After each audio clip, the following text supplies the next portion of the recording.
Good evening, everyone. This is John Haller with another Prophecy Roundtable. I'm joined tonight by my good friends and esteemed colleagues, Scott Townsend, Britt Gillette, Pete Garcia, and Patrick Wood, and good old, what's his name? Me, John Haller. So tonight we're going to talk about some developments in AI on a roundtable basis. This is a very confusing, busy time. I'll just say up front, Pete Garcia and I will be at, is it Harvest Life Calvary Chapel, or is it the other way around? Harvest Life Calvary Chapel in Las Vegas this weekend, Friday, Saturday, and Sunday, doing a prophecy conference. And I think we have Kurt Reed, Tom Hughes, and Billy Crone. Am I missing anyone? So if you want to join us for that, it's on live stream, but you can also come to Vegas and hang out with us if you'd like. We'd love to see you. So anyway, good evening, gentlemen. So let's just sort of ease into what's going on prophetically and artificial intelligence and all of these things. Patrick, you had an article that you wrote about the Board of Peace in Gaza. Maybe you could summarize that a little bit for us, and then that'll kind of start our question or discussion off. And by the way, if you have questions, please put them in the form of all caps question and then your question, and we'll try to get to a few of those tonight.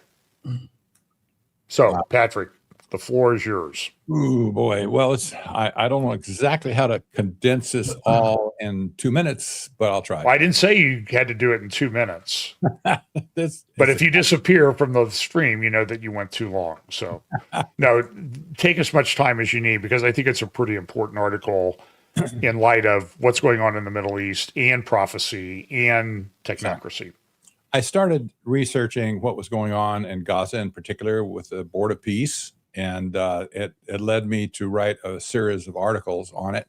You can get them all at technocracy.news, and I encourage you to do that. I also posted a couple of them on Substack as well. That's patrickwood.substack.com as well. But what I found out was that President Trump, not as president, just as a civilian person, he formed the Board of Peace at the World Economic Forum in Davos just a few weeks ago. And he made himself the dictator for life in that organization as a civilian, not as president. And he appointed himself to be the leader who can appoint all the people to the board. He can get rid of anybody he wants to get rid of, and he can't be disposed. There's no way to get rid of him. And he has the right, interestingly, he has the right to succession, to appoint his successor personally. And you can't get rid of him either. So who knows where this is going to go, but nevertheless, that's an unusual thing. So there was no mention of Gaza at first. Now Gaza is as their first project, and they've appointed have appointed a board for Gaza and separately under the Board of Peace, and of course Trump is on that as well. And so he's in charge of the governance layer that's going to be put into play in Gaza.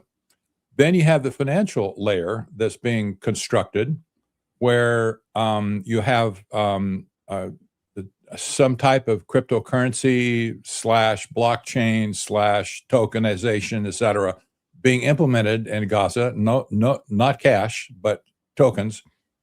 And this is, as we find out, that this is also President Trump's company. This in the slot to do this is called World Liberty Financial, and his sons Eric and Don Jr. are architecting the cryptocurrency that will be used in Gaza. So now the financial layer has been established by him. Then there's the technocratic era type of system that will be the administrative system in Gaza. And by and large, this has been architected by Jared Kushner, son-in-law of Trump.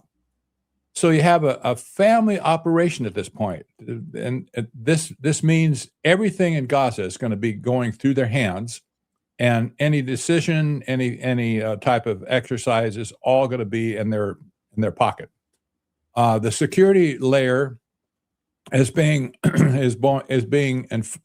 enforced by a consortium of nations, all Muslim nations, by the way, that will be. They're actually between all of them. They're sending 20,000 troops that will be headed from by a general. I can't remember the guy's name offhand, but a general in our army, and he'll be in charge of the enforcement, if you will. When shots get fired, they're going to go out and stomp them. So this is the situation in Gaza right now. So Gaza is being reformed into a technocratic technate, pure and simple. Jared Kushner made this exact assertion when he talked he gave a little speech on the Board of Peace at the WEF meeting. He said exactly that. This will be run by a technocratic, non-partisan board. And there you go. This is emerging as the template now for future techniques to be established. And the Board of Peace has made it its purpose now to first to go to Gaza, but then to any other country in the world, I suppose, that has conflict, maybe Ukraine, maybe Venezuela, maybe Iran, when that thing is over. By the way, didn't Trump say in connection with Iran that he was the one who was going to get to appoint the new leader of Iran? Yes. Okay. He did.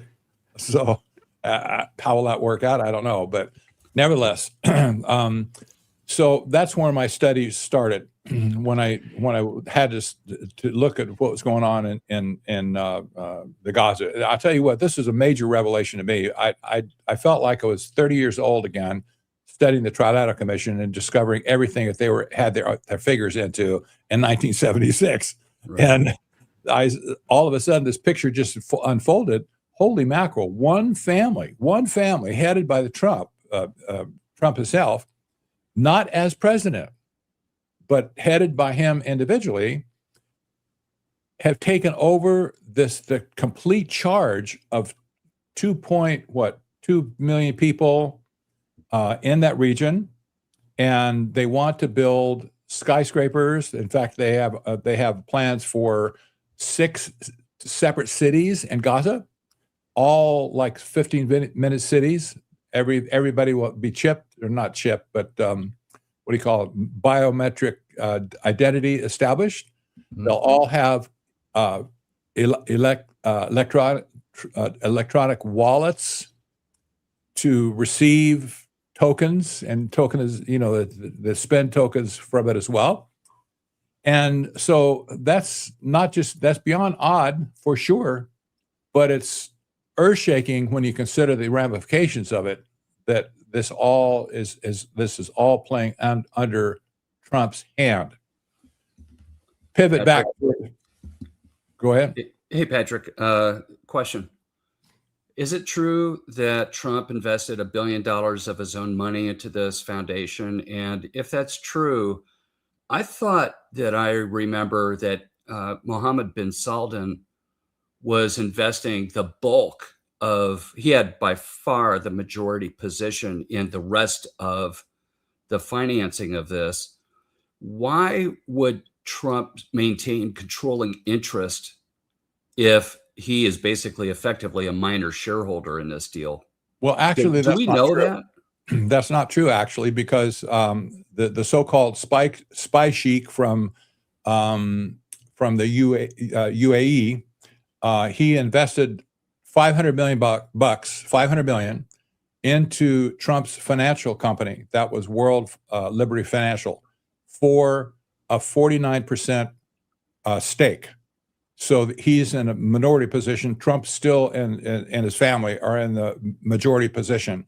They'll probably maintain that forever, is my guess. So that But, was Mohammed bin Salman invested that amount of money, right? Or was it was the Saudis? Somebody, the Saudi wealth fund, or the guy from UAE. Okay, I'm sorry. I can't remember his name. I'm sorry. It slips me. Mohammed bin Zayed. Yeah, that's the guy. MBZ, not MBS. Okay, got it. It's very confusing, very confusing. But in any case, Trump still maintains a majority position. However, there's a lot of money pledged to the rebuilding or the building in Gaza by other sovereign wealth funds and sheiks and whatever. Everybody's pouring money into it. Interestingly, at this point, not the United States is doing nothing. Trump said he's going to give, as a president, he said, well, we're going to give $10 billion. Well, he has no authority to do that in the first place. So Congress ignored him and he can't spend that money. So the United States hasn't put anything yet. Trump may have put some in himself extra over his original investment. I don't know. I haven't seen any evidence of it. But the bank account has been established by the World Bank to receive all this money. The $1 billion per head that Trump is charging to be a part of the Board of Peace in the first place, that's crazy, but that's what he said. So most of this money is coming from the Middle East right now. This is a big tell to me, because this is where the wealth of the world is accumulating all of a sudden. And oddly enough, you don't see any money from Israel yet. That you probably will, but not yet. Israel is not a big financial donor to the Board of Peace or to Gaza itself. There's obviously implications there. This is the plan for all the smart cities in Gaza. So fast elevate beyond there now to consider the trade routes that have been established along the corridor of India to Haifa through the UAE and Saudi Arabia as well, into Europe. This is a major new system of trade routes that has been established just in the last few years. We're just kind of getting a wind of what it's all about. But in fact, Melissa helped me to get a picture on this. What's happened is that Jared Kushner, here we go again. Kushner was the guy who created the so-called Abraham Accords to bring all of the Islamic countries and Israel together based on economic interests, not political interests. It was wildly successful so far. It has been wildly successful. So when he did this in the first Trump administration, he was working for Trump. Now he's not. Now he's a free agent, if you will. So what he did after the Abraham Accords were completed, then he seeded the idea of creating a trade corridor from India through this, get this, the Strait of Hormuz into Saudi Arabia, into Israel, then on to Europe. Major thing. It's called IMEC, IMEC. I just had an article today on this, by the way. So this is called the India, Middle East, Europe Economic Corridor. It's huge. It's absolutely huge. The plans are underway already. It's not just for rail.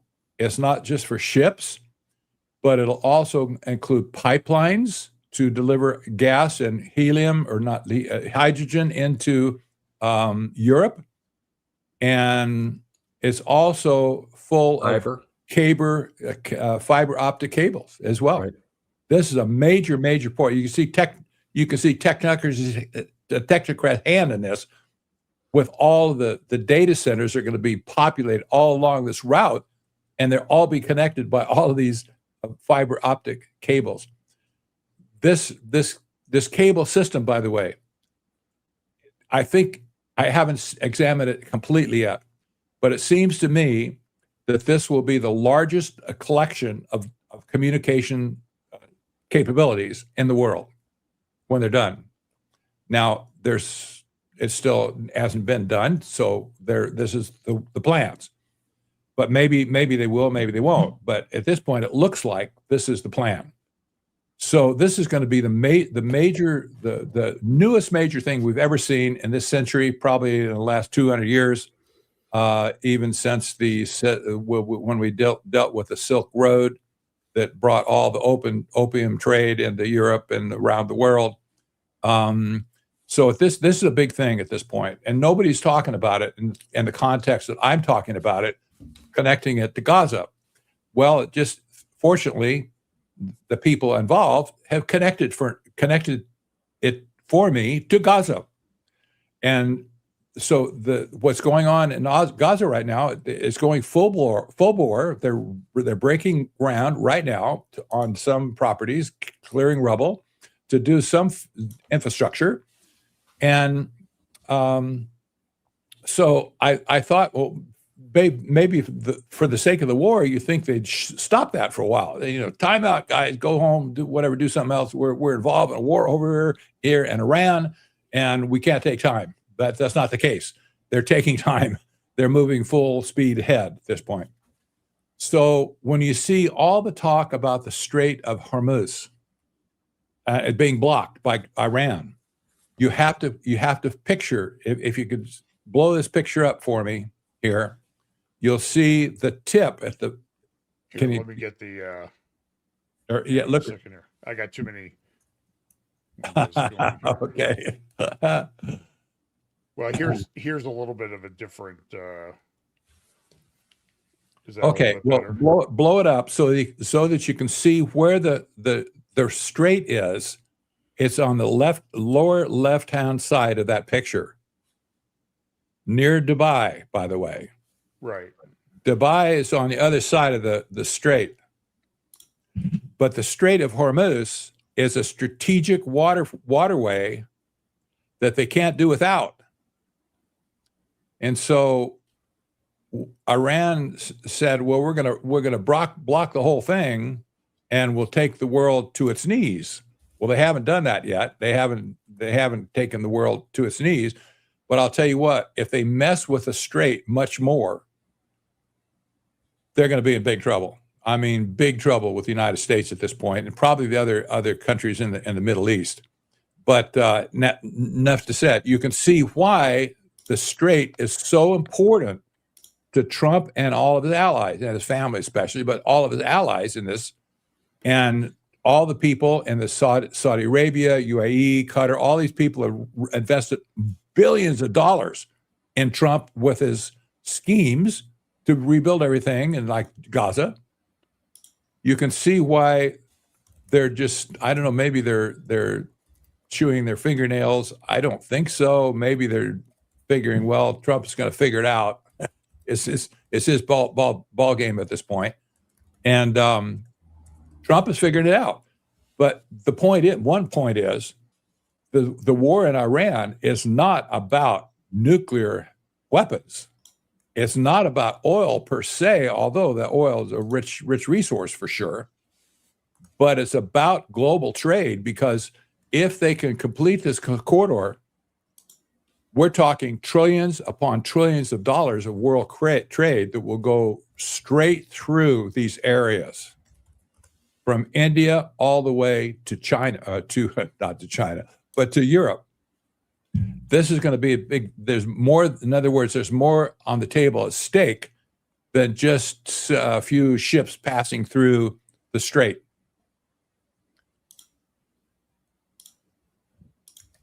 Okay.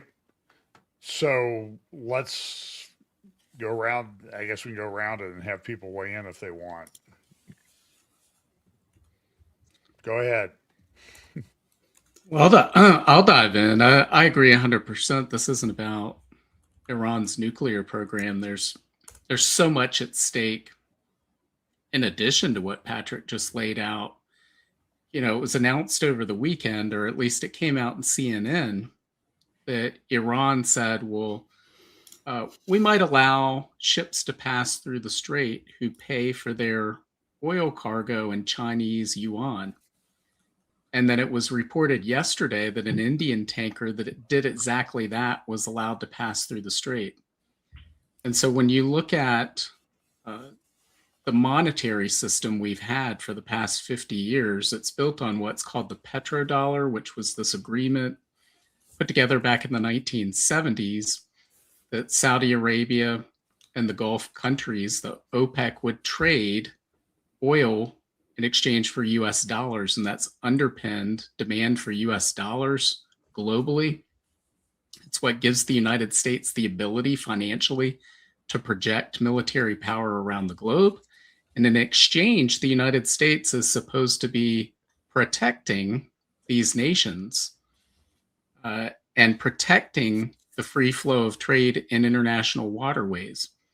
And we're seeing a failure to do that. So we've seen for going on over 2 years now, a failure to open the Red Sea. And now we have this failure to open the Strait of Hormuz. And so the United States is engaged in a conflict that they cannot walk away from right now. Because if they do, they cede not just the Persian Gulf, but the whole Middle East, really, to Iran, China, and the BRICS nations. And so we're really in a situation where the United States could lose its post-World War II financial and military influence if it does not bring about regime change. And I think I don't know if you would agree, Patrick, that would be what they're looking for here is regime change for the reasons that you just cited, as well as this idea of the petrodollar. It's gonna die if this doesn't happen. I think there's also an aspect of choking off resources to China in the midst of an AI war. I think that's what Greenland was all about. I think that's what Canada is the 51st state, Venezuela, and Trump's going to appoint their leader. And now this is really the last plank in isolating China from an energy standpoint and a natural resources standpoint, and having leverage over China in terms of the AI war. So I think this is really about asserting U.S. influence on a global scale, reasserting that in a time where we've seen it waning for quite a number of years now. Britt, I have a thought. Why did China miss an opportunity to come in with their battle fleet in order to, quote, protect their interest in energy flow? Because now if they were to do that, now that Karg Island is basically, contained, that is so they could try to contest it now, but China cannot, really influence the output zone of where that island is and the distribution points of the oil. So I'm wondering, I've been asking myself, why isn't China sending a fleet over? And wouldn't that be justified in the world's eyes? Would that be with the intent of showing they're the ones that can reopen the strait? Or are you saying not even just to be protecting the access to their critical need for energy, Yeah, I think up until the last, say, 48 hours, when we've seen Iran's oil and gas facilities hit, China's been receiving oil from Iran, and they have a vested interest. Both China and Russia have a vested interest in seeing the Iranian regime stay in power. Right. Because again, if there's regime change, then that favors the U.S. and its allies. Yeah, let me clarify that. So Mhm. who hit what with regard to gas facilities? No, the gas facilities were not bombed on Carg Island. No, So, no, but it was something that somebody hit, I believe somebody hit the gas refinery facilities in Qatar. Iran well, hit that them. was, Iran behaving badly, basically. Okay, but did somebody attack Iran's gas facilities? Yes. Yeah. Earlier today, I'm not sure whether it's confirmed that it was Israel or the United States. They hit the largest gas field in the world, which is, The Pars uh, field. yes, and that's partially shared. The other half of that is shared with Qatar. And it supplies, I think, 80% of the gas that's used domestically in Iran. So I think it's part of an attempt to basically cause unrest within Iran and um, cause problems internally that would lead to overthrow the regime. So there's not a whole lot that's exported from that field. But in response to that, Iran has said, okay, we're going to continue to strike these other facilities. And I think up until yesterday, the facilities they had struck in the Gulf were refineries, storage facilities. They weren't actual production facilities, but that has changed as of the last 36 hours, probably. And when you get to that point, I mean, we're going on what 18 days where not much has left the Persian Gulf. It's around 15 million barrels of oil a day over that time period. And I know the markets are waiting for this to come to an end and that flow to continue. But if these production facilities are taken down and destroyed in the meantime, you're talking months before you could get these back up again. So this seems to be escalating in my eyes, and I'm not really sure how quickly it ends. So, okay, so the largest gas field in the world is the South Pars gas field, which is jointly owned and operated, sort of joint. It's jointly owned and sort of operated jointly between Qatar and Iran, which is Sunni Qatar and Shia Iran. And there's been some allegations that I've seen lately that because the Iranians are distracted with other things, that the Qataris, shock of all shocks, might actually be fudging a little bit and extracting more gas from the field than they're really allowed to under their agreements by doing some like deep lateral drilling. So they're sort of, oh, oops, we just drilled under the line. No harm, no foul. We'll just take the extra gas. And the Qataris have the largest liquefied gas facility in the world, I believe, in Qatar. And I think Britt, was it you? I think you just made the point that if you shut that down, you don't just, okay, tomorrow we'll turn it back on, because you got to cool everything to, I don't know, 160 degrees below zero or something like that. And once it warms up, it takes a while to cool it back down so you can begin the liquefaction process. I think I understand that correctly. And you may correct me if I'm wrong. So, I don't even know where I want to go with this. The question for Patrick, and then we can go back and comment on all of these moving pieces on this. Patrick, so in the last 18 days since this started in Iran, I watch a lot of news. I read a lot of reports. I read a lot of papers. I read Arabic papers. I follow this. I've really not heard anybody talk about Gaza in all that time. Now, I saw your article, but that's about the only one who raised Gaza in that period of time. So, what's going on? Well, number one, Gaza is 93, or the northern part of Gaza is 93 kilometers from Haifa, which will be the major deep water port for the IMEC corridor. Also, we've had talk, not just talk, but serious talk about building the so-called Ben Gurion Canal that would terminate. It would be a replacement for the Suez Canal, basically put the screws to Egypt for sure. But the idea, this has been around forever. Even it was named for Ben Gurion in 1950 or something. He came up with the idea in the first place.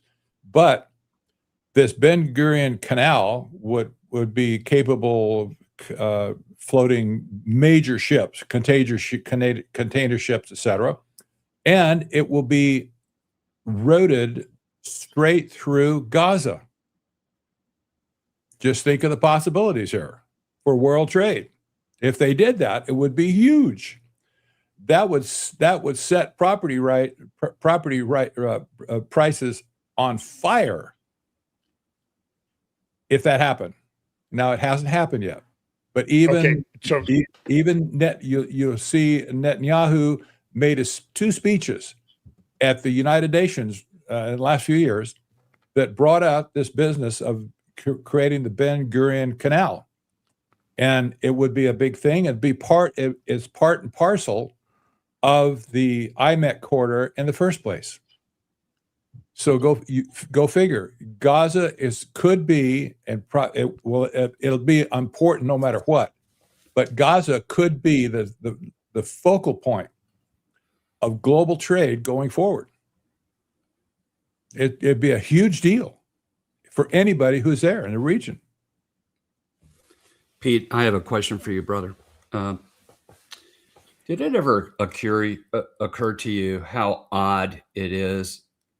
This dovetails into this discussion here, as to how it seemed excessive that Gaza was being leveled literally to the ground. And it was always in my thought, seeing, those news reports of Gaza basically totally leveled, that it occurred to me, all you need is bulldozers and you could basically start whatever you wanted to. And it almost made me wonder if, we can imagine that this was all part of the plan to prepare for demolition. So the demolition came under the act of war. Anybody get Spidey vibes about that? Pete, what's your thought from a military point of view? I'll let Pete go first, then I'll nuke it. They've figuratively speaking. They've got the Hamas weaponized every square inch of that land there, building tunnels, putting weapon stores in schools and hospitals. I mean, they're really, Gaza's not very big to begin with. So when you cram all those people in there and you've got very limited space to maneuver, the only place you can go is, down or up. So everything that they have above ground has been used either directly or indirectly to support the Hamas mission. And then they've done extensive tunneling, far more than what the Israelis were tracking prior to October 7th. So I think in the long-term strategic sense, Netanyahu may have had that in mind. Let's just get this Gaza thing done once and for all. Let's make it so that it cannot come back in the way that any way, shape, or form. And honestly, I thought it was going to take a lot longer for them to get around to wanting to talk about reconstruction, given how much damage, subterranean damage is there, under the ground, as well as unexploded ordinances, mines, who knows what. And I think that's probably going to take the longest amount of time, is to get all of the dangerous stuff out of there before they can start thinking about reconstruction. Wonderful use case for Elon's robots, don't you think? And the boring tunnels and the boring company and all that. And the boring company. Ooh, yes. Okay, so I'm going to give you my view of the Ben Gurion Canal. And I'll start off with, this is a page. It doesn't, I apologize, it doesn't show up because it's It's in dark. This is at Honest Reporting. They have mapped, let's see, they have mapped 47.2 of 400 miles of the tunnels in Gaza. I've been down there a couple times recently. I don't think Gaza is completely level. You see pictures of it. There are certainly down at Rafah and some other parts, but in the northern part of the strip, there's still a lot of building, and you can get a lot of videos from Palestinian accounts about the shopping and stores and everything that are still active in the Gaza Strip. This is a humongous problem, the largest terror base underground ever built in human history. It was built for one reason. They built the tunnels, then put the hospitals, the schools, the residences and stuff on top. And so Israel's not destroyed that much of the tunnel system. It still exists. I don't know how it can be done. I've talked to security people there. It's an almost unsolvable problem. So I don't think the original, somewhere on my computer, I have the PDF, a PDF of the original Ben Gurion Canal project. I think it's kind of a red herring myself, because to make Israel look bad, and I'll say why. The original part of that, it was done by one of our laboratories. It might have been Well, what's the one around Chicago? Nuclear laboratory. It's not Livermore. Los Altos. No, it's around. It was done. Alamo. Livermore is in California, I think. Right. But this one was up, I believe, in the Chicago area. Brookhaven's in New York. Okay. Well, anyway, I have the PDF. And the proposal was we would build a sea level canal from the Red Sea, kind of curving through Israel, and then exiting north of Gaza. It was not going to come through Gaza.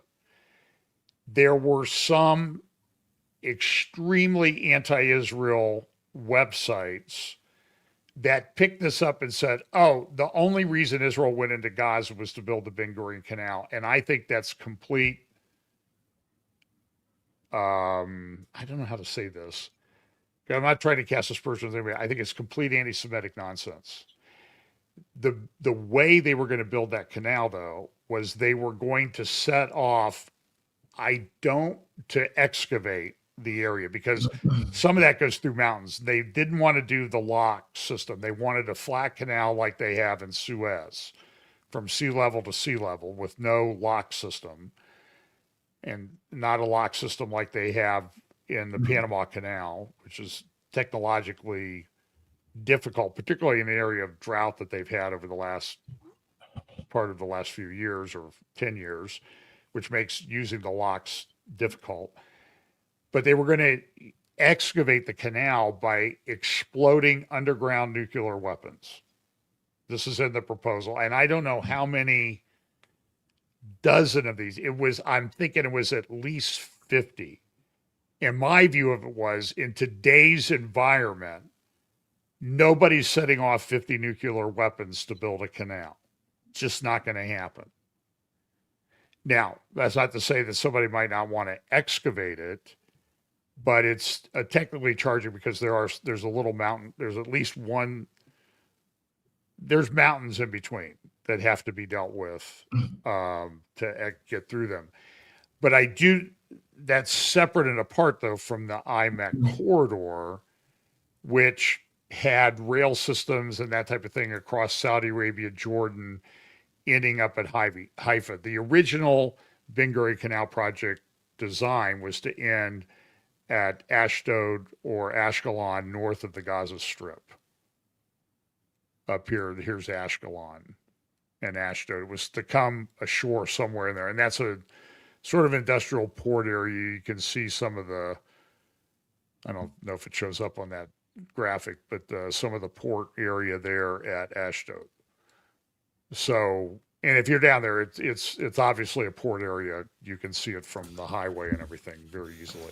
So anyway, so that's just my view. So I interrupted, but it's my program. No, it's I just wanted to clear that up because I think this was part of what some very anti-Israel websites build up. It's separate and apart though from IMEC. And if you guys got something to the contrary, please let me know. I was just gonna if I can share my screen real quick. Okay. I don't know if I can. You can. There's a share button at the bottom. Yeah, click on the X or the share screen, and then select the window. Okay. So this is the proposed Zangezur.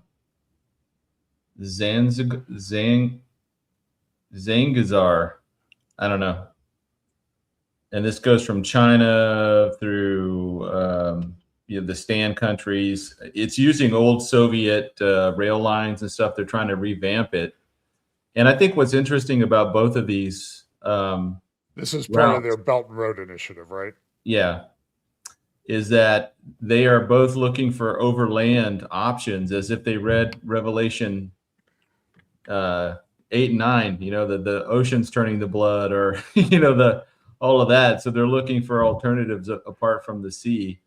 And I don't know, that just struck me. I don't know if that means anything right now. I mean, sure, nobody's really thinking about it as a motivation, but we'll see how this will come into play down the road somewhere once the oceans and stuff start getting channeled off by God. Well, China's been working on this for years. In fact, there's a city there along one of the Stan Republics, China. It's either Stan Republic and a Russia border, because Russia uses, I believe, a narrower gauge railway system. So everything has to be offloaded onto different rail cars that fit the Russian railroad gauge. Yeah. And it's like the largest inland port in the world. Yeah. Someplace I have a thing of that from South China Morning Post from a number of years ago. Anyway.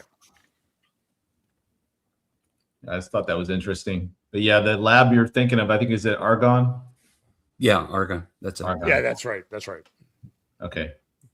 But yeah, this is completely off topic. Are we still staying on this, or are we jumping on to anything No, else? I think we need to talk about this a little bit. I mean, it's a very complicated issue.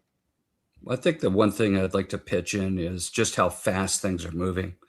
Yeah, the problem is that it's not really well documented or disclosed anywhere. I think a lot of this is backroom stuff, just like typical, I just, who knows what's really happening right now? I certainly can't keep up with it. I don't know about you guys. Well, I think there are a whole bunch of trade corridors being proposed.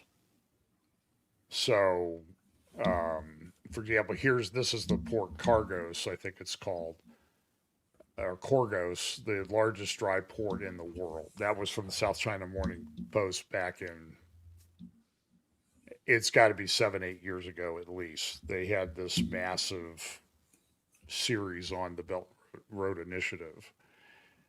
And then there's also, and maybe we should talk about that, there's also TRIP, the Trump, I don't know what it stands for, TRIPP. It's the Trump, it's a corridor between the Caspian Sea and the Black Sea through Azerbaijan, Turkey, by Armenia to the Black Sea for Caspian Sea oil. And it's called the Trump something.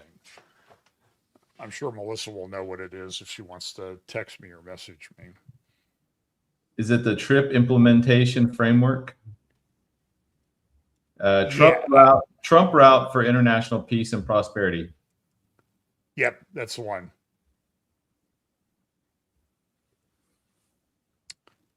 Here's a picture of it here. I'll try to. Oops, snap. I can't get the. Let's see if this one's a little bit better. There we go. Mm. You can see it goes from Baku along the Azerbaijan border over to Turkey. And I think it hooks up to Turkey has an extensive pipeline, gas and oil pipeline system. By the way, Turkey's sitting here. I'll be talking about that on my talks in Las Vegas. Probably both of them. The Turkey's sort of sitting back licking its chops on all of this. So maybe let me go back to Patrick, because Patrick, I saw somewhere where you posted this, there was some pushback on the Board of Peace and everything. And to paraphrase it, it was sort of like, well, this ain't happening anytime soon. How are they going to get this done? And how would you respond to that? Did you see a particular comment from? There was a comment I saw somewhere, and I just made a mental note of it. I didn't save it or anything. Okay. It just said, "Well, you're not really looking at this deeply enough," or something like that. Yeah, I would suspect that would come from a troll or somebody that's just not paying attention at all. But at this point, my answer to that would be that they're not paying enough attention. The money that's already changed hands, we're talking hundreds of millions and even billions of dollars that are already been put into this. It's not an insignificant deal. People don't have a sense of foreign policy. They're focused on domestic policy. The two are separate at this point. I can't make any relation myself personally between our foreign policy and our domestic policy. They're totally unplugged. They should be together, but they're not. So what's going on in the Middle East right now, especially with relation to Gaza, the president has taken upon himself to declare himself the supreme leader of the peace board. This is unprecedented. This never happened in the history of the world, where a sitting president declares himself to be the sole leader of something that's designed, and even by his own word, to replace a function of the United Nations. This never happened. And it's probably illegal. My guess is somebody's going to challenge it eventually, and he can't do that. You can't pledge money. He made an executive order establishing the peace board in America like an NGO. That probably could be challenged as well legally. But this is unprecedented at this point. And it's beyond strange. I feel like that Trump is setting this up, but I don't think he's going to run it for long. I think he's going to appoint afterwards, maybe Jared Kushner or somebody, will be the one that takes that and runs with it. I would think maybe Kushner will be the next in line, but it's odd that Trump set up the peace board, especially where he's basically he's declared the leader in chief for life. Nobody can depose him, and he has the right to pick his successor. That's reminds me of what goes on in England, right? With the king. The king will pick his own successor. They don't vote on it. It's just he'll say who it is. Yeah, maybe Kushner is next in line. He's a young guy compared to Trump. He has a lot of mileage, and plus he has all the history of working with Abraham Accords and with IMEC as well, and Gaza. To me, the Board of Peace seems like an action arm, the action arm of this new initiative, the action arm for like the Abraham Accords, for example. Like instead of it just being a debate club and it's just them sitting around talking and passing resolutions, they're actually the movers and the shakers that can make things happen in real time. and it's a geo pragmatic in its nature. So it is geographical, but it's also strategic in the sense that what can we do for each other to build each other up kind of initiative. So it's moving away from purely ideological underpinnings to now pragmatic reasons, economic, financial, military, governmental reasons why they can work together under these particular auspices. Yeah. So, but I mean, Gaza's a mess. Okay. Hamas is coming back. And I guess I'm just trying to think through, how do they do this when it's still an active war zone? I mean, I don't know. I'm just curious as to, I mean, I know everybody's got the plans and everything, but how do you implement it when, and I don't know that Israel will go along with it. Israel will say, if Hamas is there, forget it. But then I don't know. I don't know how to explain exactly how this is going to happen. You know, John, if Iran is removed as a source of funds for Hamas, how long can they last? It's lights out. It's lights out. They have no source of revenue. Well, they might be able to get. I mean, Qatar. The revenue is coming through Qatar from. I'm not sure. I think tax revenues and stuff that should have gone to Gaza were funneled through Qatar. And everybody in Israel, whether it was smart or not, they thought, well, we can manage this. We'll just let them build their own paradise, and they'll get all this money. They can build it. And what did they do? It's interesting. Somebody should do a calculation of the tunnel system and the concrete and everything necessary to build that compared to these big, tall, fancy buildings that they're putting, that they propose putting up. And I'm going to bet there's a pretty close correlation between the two of those. But I'm not an engineer, so I don't calculate that. I'm just a lawyer. I just hire engineers to do that. The truth comes out.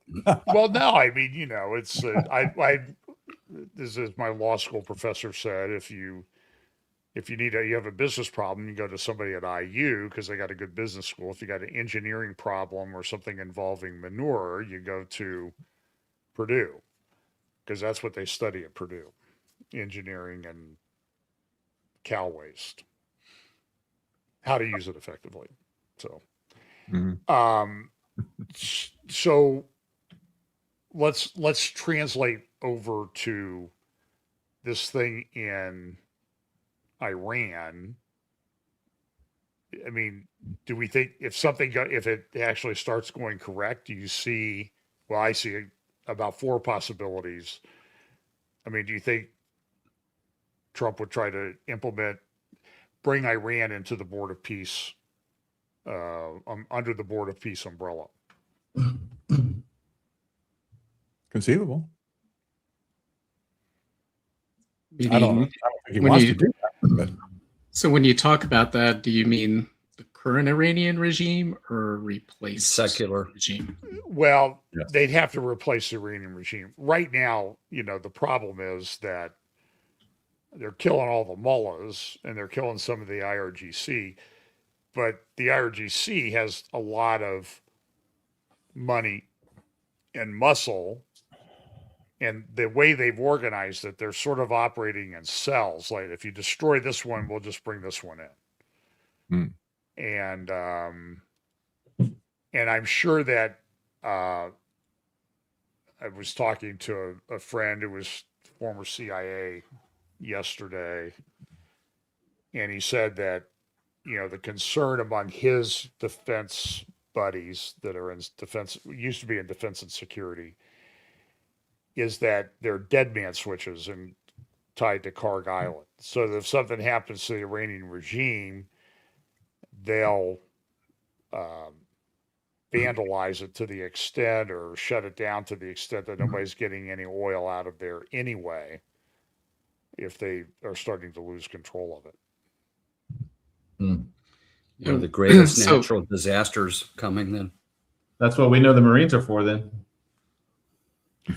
Well, there That's was a report that there are Marines on the way, Mm. is what I hear. There's a, Pete, you would know, some kind of landing craft that's a Marine. It's a Amphibious carrier. Yeah. amphibious carrier. It's a Tripoli, Okay. USS Tripoli. Yes, that's it. And it would bring in 2,200 Marines or something like that to establish beachheads and areas of control on Karg Island. Yeah, I mean that would be the perfect mission. That's what they're basically trained to do. Beach, a waterfront insertion, and So will the new go in there Marine and hymn, secure the area. will the new Marine hymn say from the ship at Tripoli to the shores of Karg Island now, or something like that? Yeah. Yeah, they'll have to add that in. Okay, if you guys think we got to go move on to something else, but I think this is a Well, kind of a very difficult situation. I'd like to pose a question real quick to everybody on the Sure. panel, because this is one that I'm struggling with. Is so we've heard Trump talk about getting a coalition of nations together to reopen Hormuz, make shipping traffic flow again. We saw this in the Red Sea in December 2023. It was called Operation Prosperity Guardian. There's over 20 different nations aligned with the United States Navy with the objective of neutralizing the missile and drone capability of the Houthis and harassing shipping. And we saw massive strikes under both Biden and Trump. And yet that failed. That mission failed. Traffic in the Red Sea is still down 60% from the pre-Houthi harassment. And so how do we see Iran's threat neutralized if the Houthis could not be absent, regime change? Obviously, regime change is the objective, and that would achieve that. You got a friendly regime that would no longer do that, but how is that achieved? Is there a way to do that outside of massive ground invasion or nuclear war? And again, as far as taking Karg Island, until that drone and missile threat is neutralized, wouldn't our Marines be sitting ducks, sitting there on this small patch of land in the middle of the Persian Gulf where we see missiles flying around left and right? It would seem like we would be set up for, we'd be putting them in harm's way unnecessarily. So I don't know. I'm asking thoughts from everybody else. Well, they just removed Patriot batteries from South Korea, much to their chagrin. And then you have the anti-drone technologies on these carriers now, as well as whatever they can bring on the ground-based side, electronic jamming guns and things like that. And I don't even know all the stuff they carry now. I'm sure it's quite updated since I left. But yeah, I think they would be okay. And plus, the last few days, I think the concentration of fire has really been on any of the strongholds that they had along the coast there. And so I don't know. I think that they probably won't put them on the ground until the threat has been 95 to 98% neutralized. It wouldn't be any more significant than any other day in the Middle East. That when you're there, you're always. When I was in Saudi Arabia, we saw missiles flying from the Houthis over Riyadh. That happened while we were there, and there, so I mean, there's always going to be some of that threat, but I think whatever the threshold is that they're going to get it to, I would say would probably be north of 90% secure, and then they would put boots on the ground plus all of the air defense systems around Karg Island. Well, you could see that's where they've been moving right now, because I heard that they were striking in the Houthi deep buried missile silos that are temporarily actually buried. And they knew where those were, apparently, due to satellite and other telemetry data that they have. And they're just shelling it right now. So I don't know how much of the the offensive projection of power is going to exist in another 2 weeks. I'm one to favor the idea that if you and the footage is stunning of them, destroying the rocket launchers and the big cannons and all the other things. I don't know what's going to be left at that point. So I think just the depletion of offensive weapons like that is going to make it much safer for those Marines to land. That's kind of where I'm landing right now. What do you think? As far as the Houthis go, though, you got to remember that Israel recognized Somaliland not too long ago, and I think the U.S. is either set to do it or has just. I don't think they've done it yet, but I think they're gonna recognize Somaliland, which would be directly across from Yemen, which would give Israel and the U.S. a foothold there in a friendly territory to really start hammering up close the Houthis. So I think we could probably see regime change in Yemen as well. On top of Cuba and all the other places that are currently changing ownership.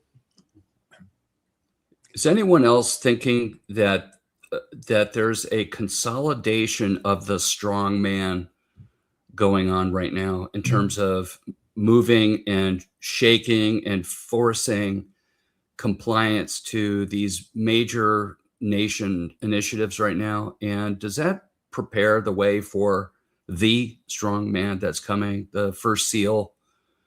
I mean, I look at some of Trump's actions and making peace. I'm not saying that Trump is the AC.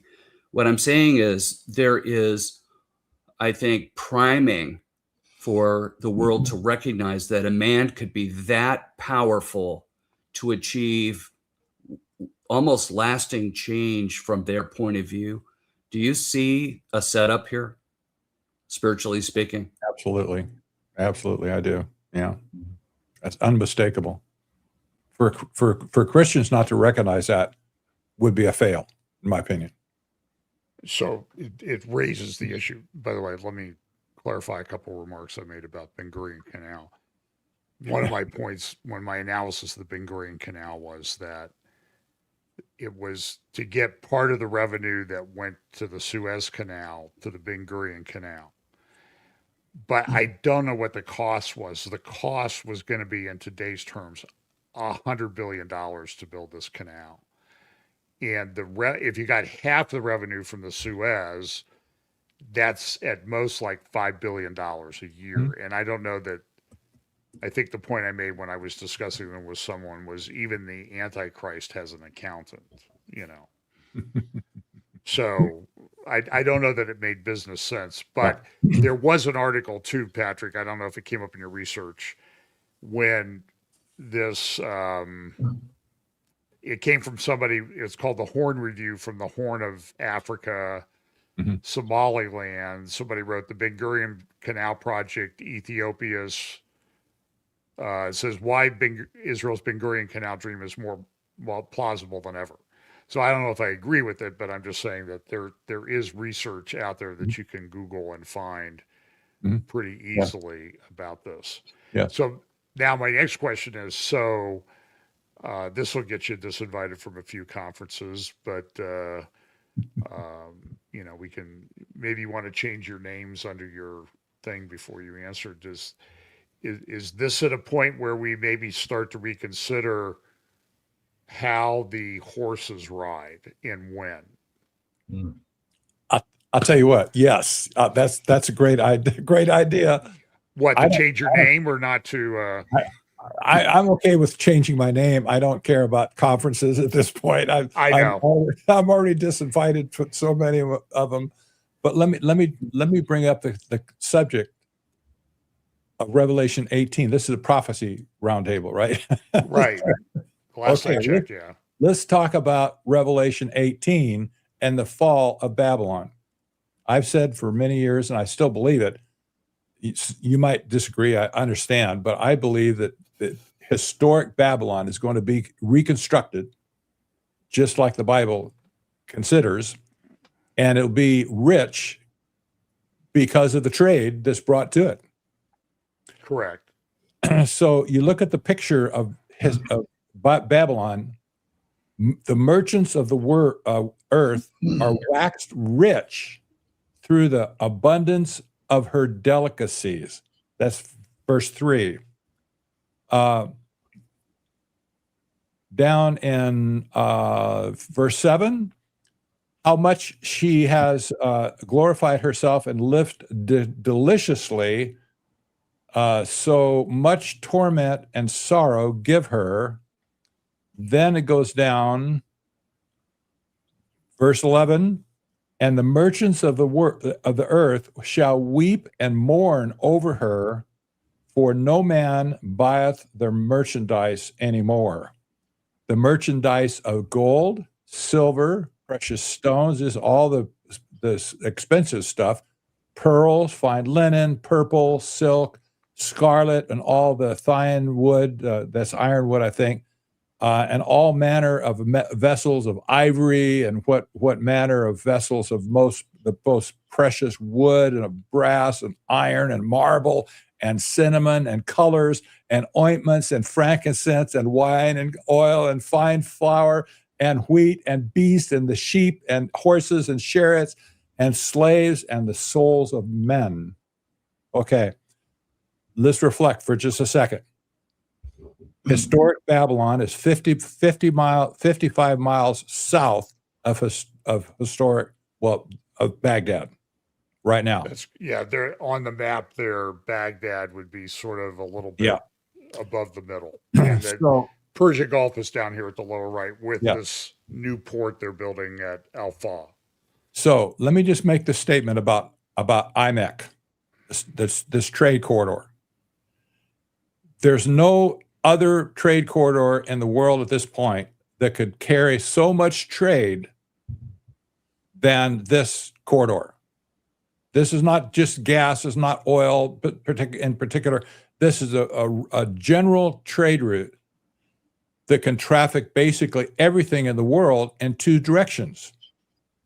So if you look at it this way, all of a sudden you see the possibility of the world's wealth concentrating in one particular niche of the world in the Mideast.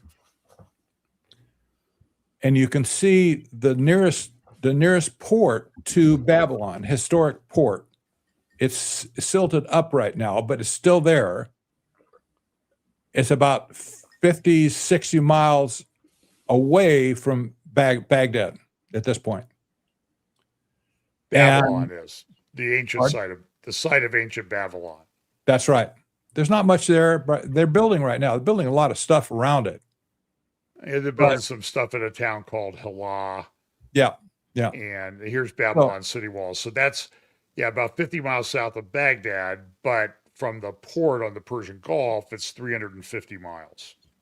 There's a canal or a river that goes up. They're talking about building a canal, right? Yeah. Assuming Turkey lets the water come through. Okay. So let's put that aside for just a second now.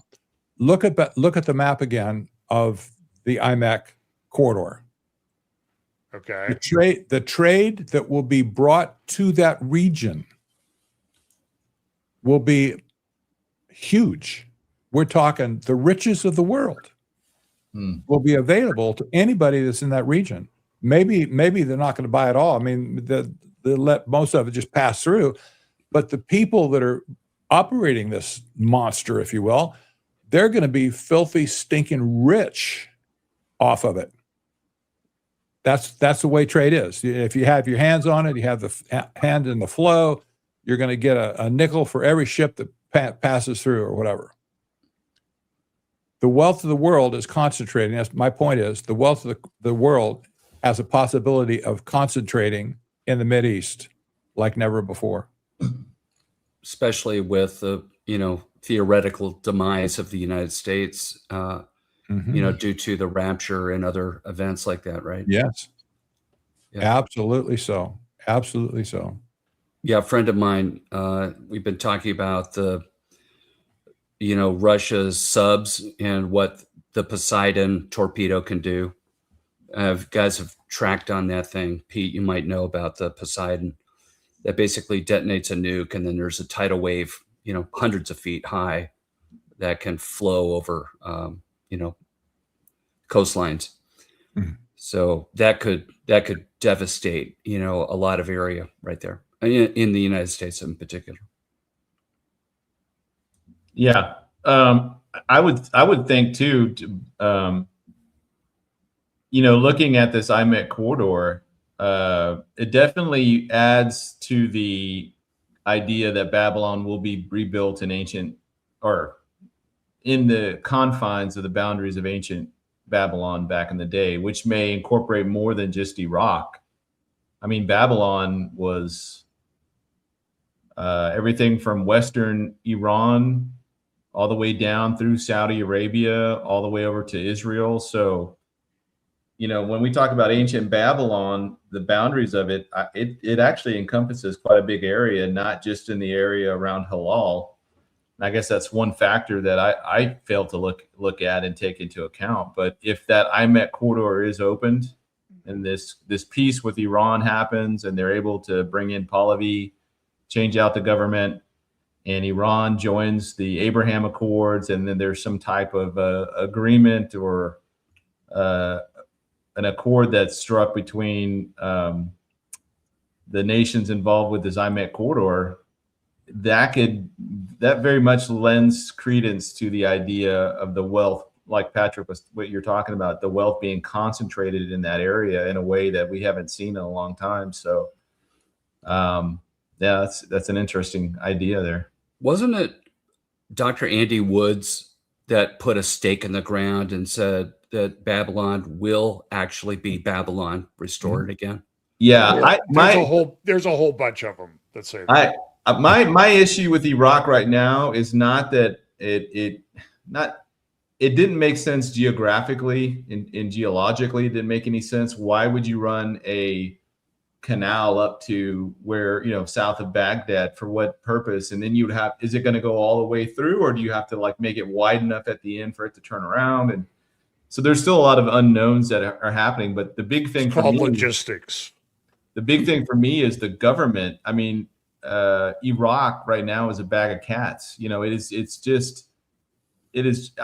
have a hard time seeing that place getting stabilized. And it's different from Iran. It's different from Afghanistan. Well, hang on.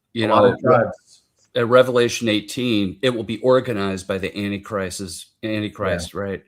Yeah. So extreme pressure, there will be no wiggle room. You comply or you're dead, basically. So what we consider a bag of cats is going to be fixed by Mr. Fix-It, as Jan Markell would always say, right? Yeah. Well, after the let me- rapture, there's no need. I mean, Satan doesn't need all these different competing ideas. He's the author of all these false religions. So after the rapture, he can just consolidate them down into one, which is what we'll see what happens. So is the description in Revelation 17:18, is it a region or a city? I vote for city. It looks Okay, like a well city. then it's got, really right now, I think we can agree, at Babylon, there's nothing at the site of ancient Babylon. There's some archaeological Ruins, basically. ruins, right? There's not, and I get Saddam built listen, some stuff, but I'm not saying that it can't happen. I want everybody to know that. I'm just saying I'm kind of a logistics guy and a threshold guy. So what does Babylon have to, the threshold for when you can say Babylon is that great city that rules over the kings of the earth? Okay, that's a threshold. Okay, what do you have to hit that to John, say, okay, this is what was prophesied? John, I don't think this has anything to do with logistics or what makes sense. I think this is a spiritual seat of power. I understand, And but that's it's a why massive city that people watch it burn and they weep from the ocean. So if you're 350 miles away, that means that there's got to be something there. Let's look at it this TV. way. If the Board of Peace actually gets traction and the U.S. further puts itself into a situation where we divorce from the United Nations, or they end up relocating or wanting to relocate out of New York City to somewhere else for whatever reason, I could see them moving to a place like Iraq, which would then put all of the world's focus, and then the people in Iraq would have to behave. All the different fight, and this is after Iran has been pacified, temporarily, and then you put the United Nations in Iraq at some point. I mean, this may be after the rapture, this may be years away, but then that, it kind of forces that place to behave, because now you've got all the nations represented there, all the religions. And it could happen, but I agree with John in the sense that logistics, it's like the third temple. It's not going to, it can be built quickly, but it can't be built instantly. It's going to take a little bit of time, and the city and the infrastructure, the economics, the ports, all that stuff is going to take a little bit of time to happen.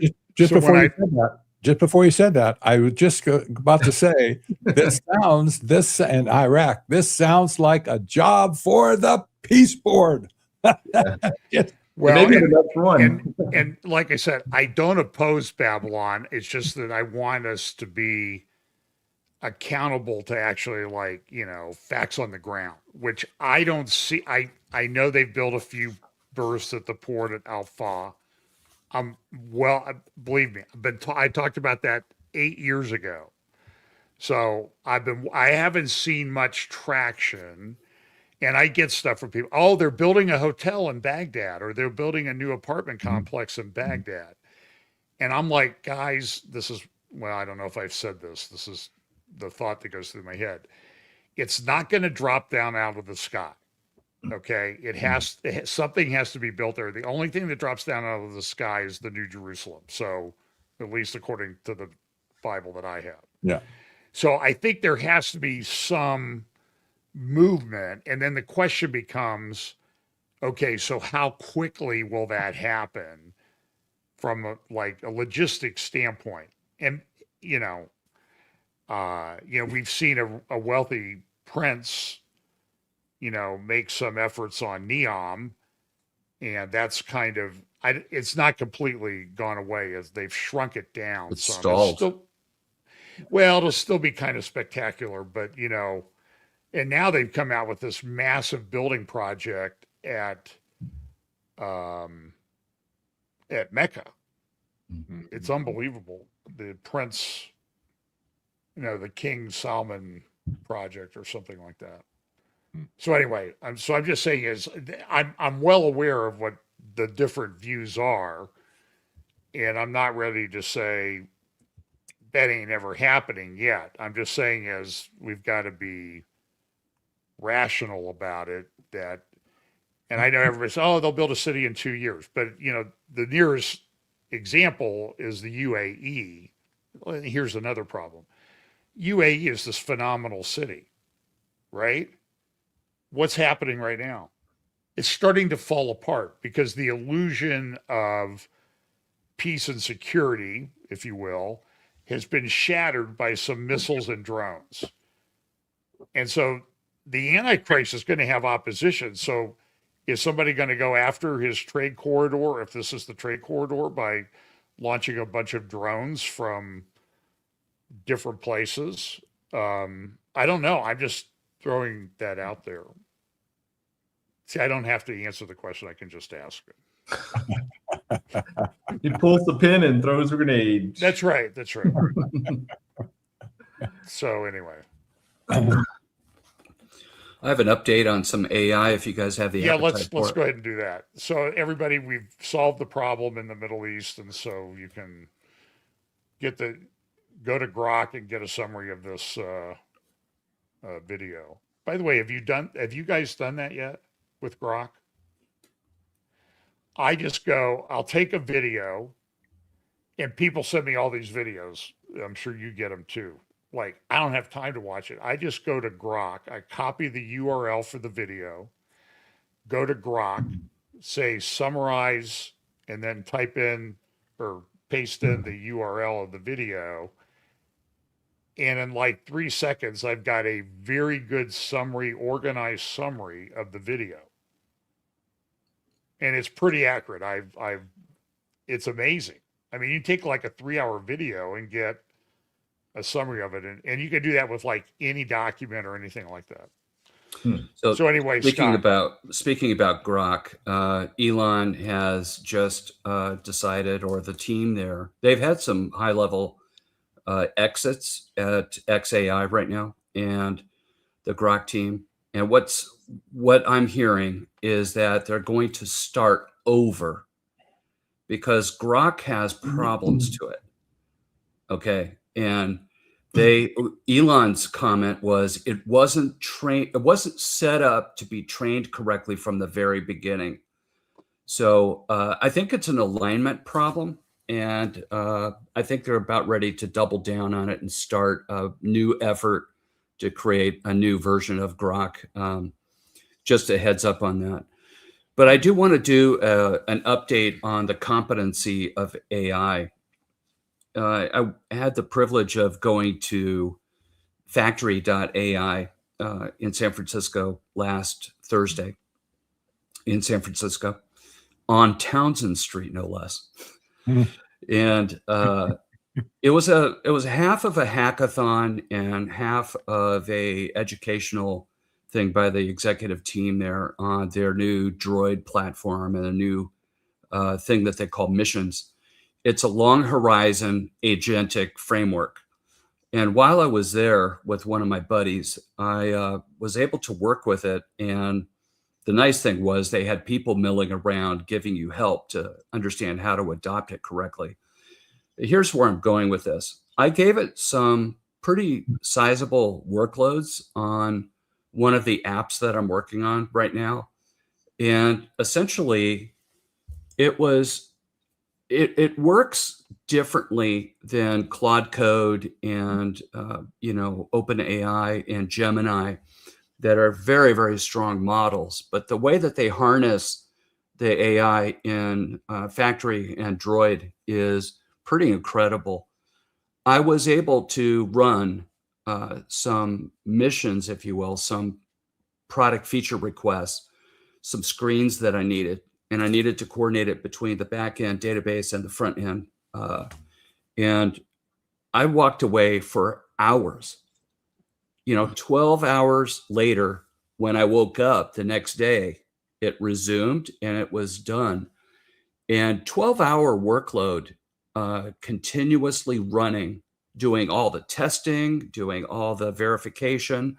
So the way it works is there's an orchestrator, and then there is which is a very smart model. In my case, I used Opus 4.6 on it.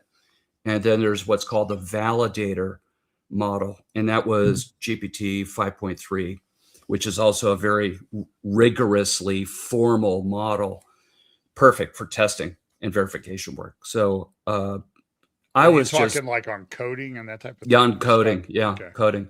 And I was absolutely blown away by this. And I am continuing to do this. I'm working on several software projects right now. And I couldn't believe it. I was at the dentist with my wife yesterday, and on my phone, I'm seeing evidence of the agentic framework continuing to work while I'm researching stuff on YouTube in my car, waiting for my wife to come out. So, and it made me insanely happy from a productivity point of view. But I think that there's just a massive transform that's happening right now with software engineering. And I'm seeing it firsthand. So I've been working with AI coding for probably 3.5 years, way before it became super popular. And it is staggering what can be done now. I've never seen anything like it. And just to help our audience understand the parity here, back in my career, when we would do software engineering projects like this, you would hire an entire team to do this, 10, 20 people. And all the engineering would be coordinated around the world. We had pockets in Bangalore in India, and we would have some in Belarus and Ukraine.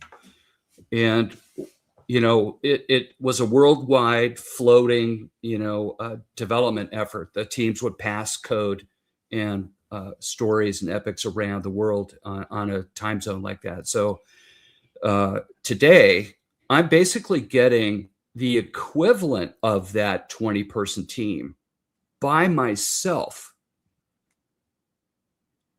in weeks, not years. And that just gives you kind of a level of calibration as to how far AI coding is coming. And furthermore, I want to say something interesting that really surprised me, but makes sense when you think about it. The factory team, when they're testing their agents, they basically have a suite of 50 SaaS products, and they task their agent to go. Tell us what SaaS is, Scott. Software as a service, SaaS. And basically, they say to one agent, go make Salesforce.com. Another agent, go make Slack. Go make QuickBooks. Go make this, that, 50 different projects that they have. And they measure their progress, maturity, and success based on how far can that agentic framework go.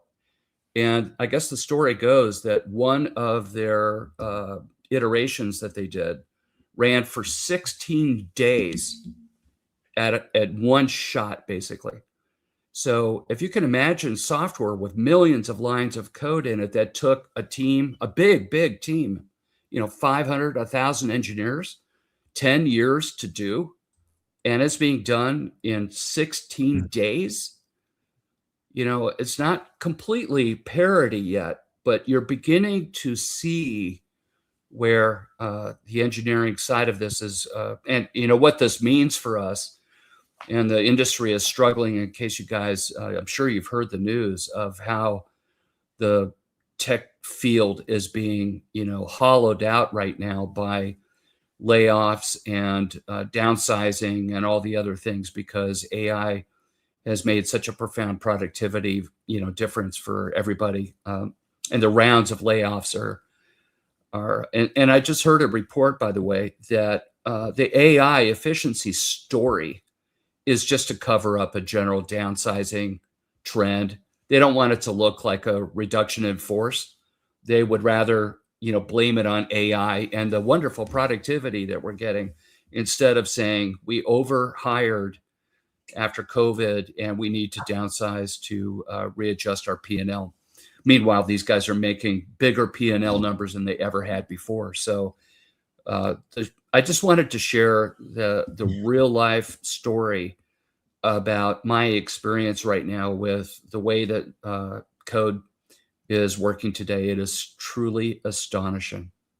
So, Scott, how quickly have you seen that transformation? For instance, you said it did what a team of 20 used to do. How long ago in the past would it have taken a team of 20 instead of AI? Years.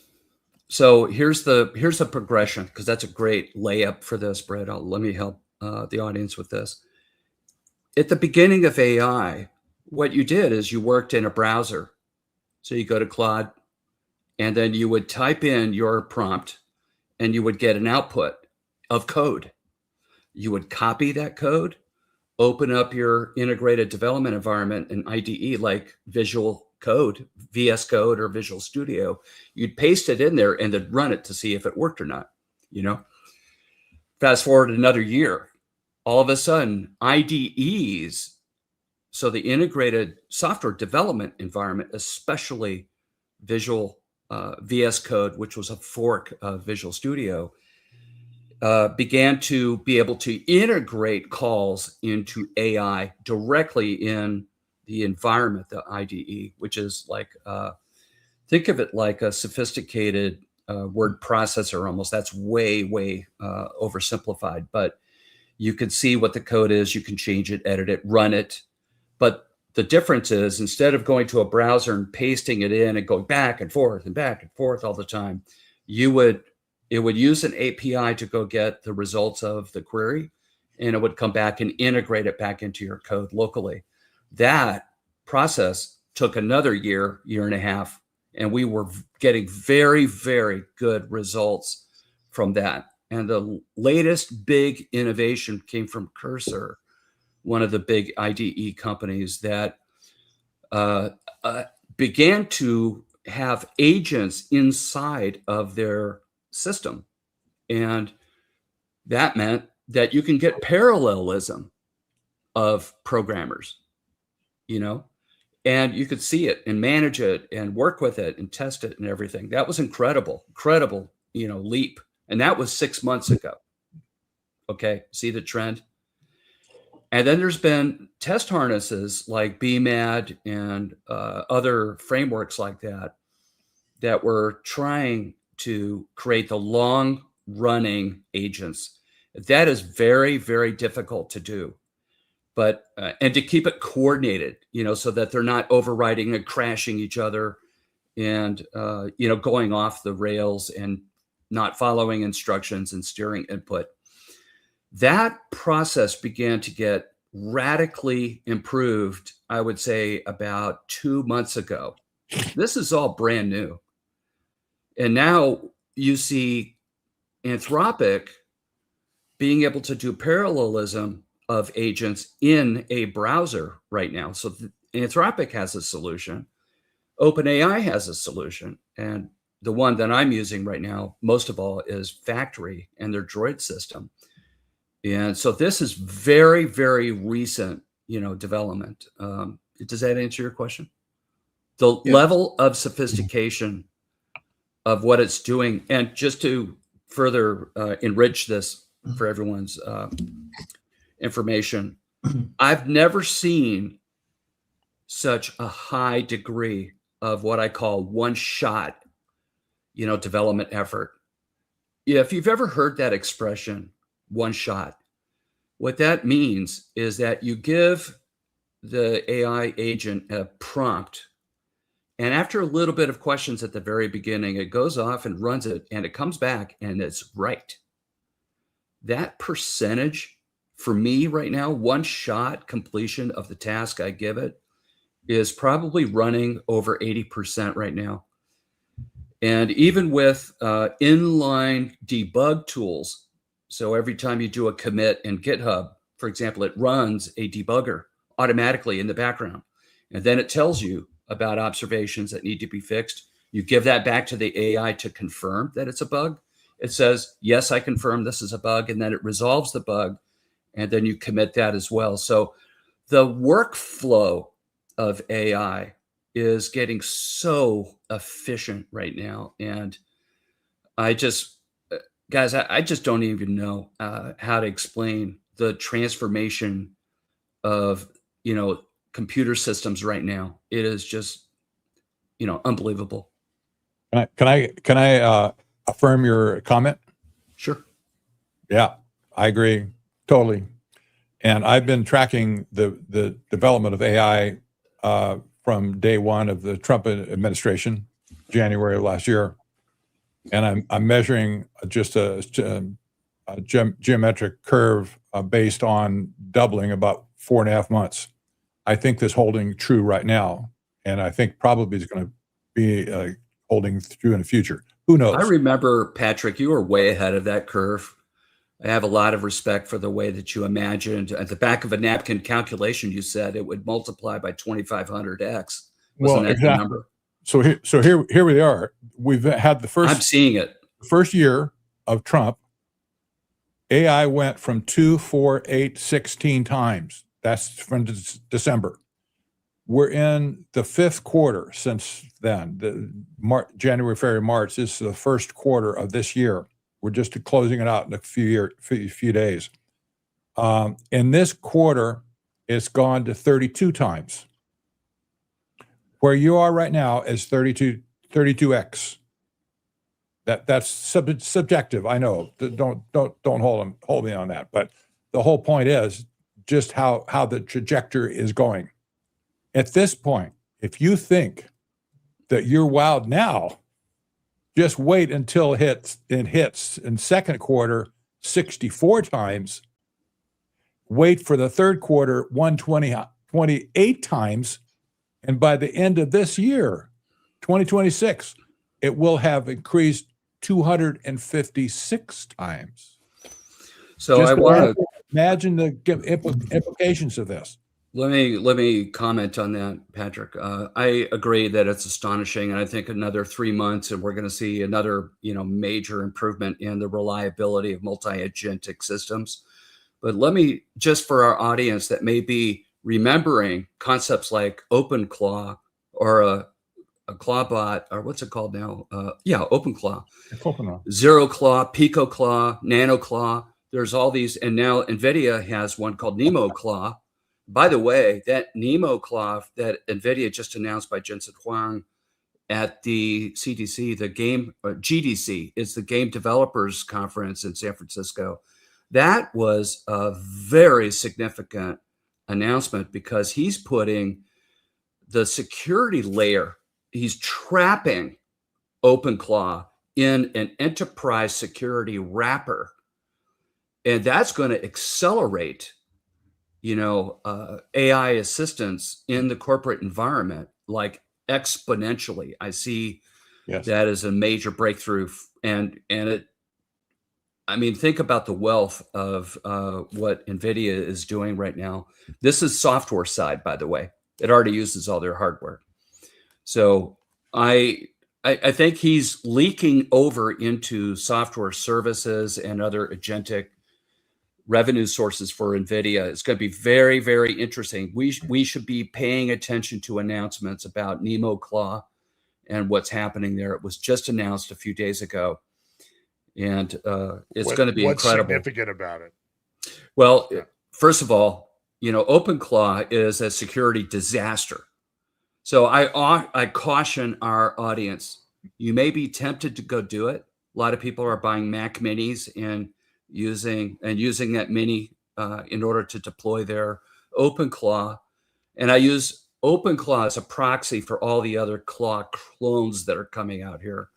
I'm evaluating ZeroClaw right now. I haven't installed it, but I'm researching it right now. It's very, very small, rewritten in Rust. So it's not in Node anymore. Node has a lot of security vulnerabilities because of the dependencies. And so I'm looking at a Rust-based system, blah, blah, blah. Don't mean to be so technical, but I think that being able to task, a agent with personal things like go do this, go do that, wake up at this time and perform this function for me is the next big productivity boost within a enterprise sanctioned environment. Okay. A company, if they found that OpenClaw was existing on an employee's workplace PC, they'd probably be terminated on the spot. It's that dangerous. It leaks API keys. It really doesn't, it could remove files on your hard drive all of a sudden. It is very, very risky to use it. But what makes NVIDIA, it's the first major effort to make it an enterprise play. Now, OpenAI, what they did is formed a foundation to provide a shelter for OpenClaw, but it doesn't solve the enterprise security problem. That's what NVIDIA just did with NemoClaw. Perfect. So I'll just remind you that there was the thing on 60 Minutes where they were doing 3D real world modeling of protein, biological proteins, and they said it would take a PhD level scientist 5 years to do one, and then I don't know how many there are, 200,000, 2 million, I don't know. They did it all in like a couple weeks once they figured it out. Yeah. And they said that was 1 billion years of PhD scientist time done in a couple weeks. Mhm. Britt, we have not heard any real world applications to this. Have you heard anything? You mean from the proteins? Yeah, from the way that the protein, so You mean vaccine like new research, pharmaceuticals medical or solutions, drugs or something? pharmaceuticals. Yeah. Yeah. I haven't, but who knows what's going on in labs in different places. Things sort of seem to get developed and pop up into the world, and then mandated for everybody, right? Remember our Larry Ellison buddy at Oracle said we will have customized to your DNA vaccine protocols, one off. So I want to talk about three things. I'll ask the first question, then the other two will be, and I know, Britt, I know you talk a lot about this, tokenization, robots, and then maybe, Pete, I'll play that little video you sent me about new drones. And maybe, Scott, you can start with this. I'm seeing a lot of talk about, I saw it from Microsoft, I saw it from Apple, or it was a financial guy said, buy Apple because Apple will make more money on AI by spending the least. And Right. I think I sent you a little blurb on that what they're going to do is they're going to put essentially AI LLM on a desktop or a laptop. In your phone, actually, John. So let me expand on this. But they were talking about a new Macs coming out that would have a terabyte of RAM this summer or within the next couple of months. The M6 Ultra is not out yet. It's supposed to be out later this year. And the Ultra series is delayed by 6 or more months after the other Pro and Max are done. So it'll be a year maybe.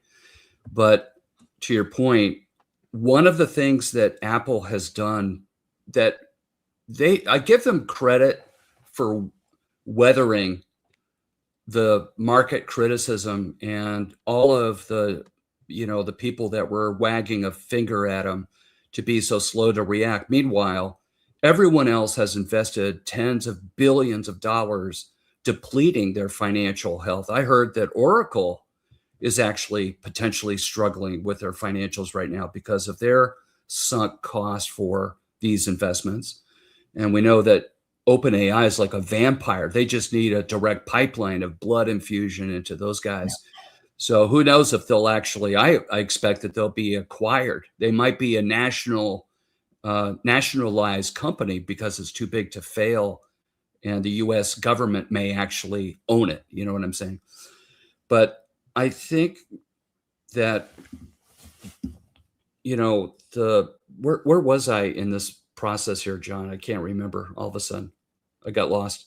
I don't remember.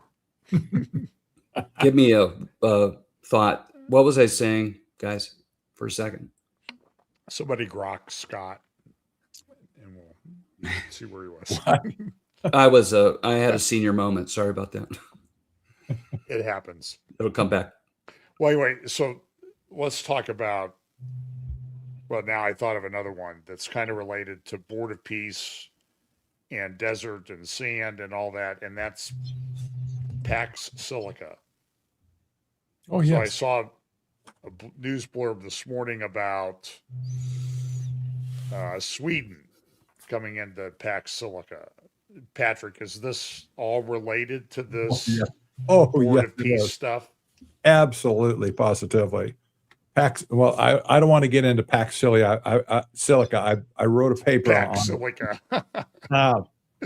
You can go to my website, Technocracy News, and get it.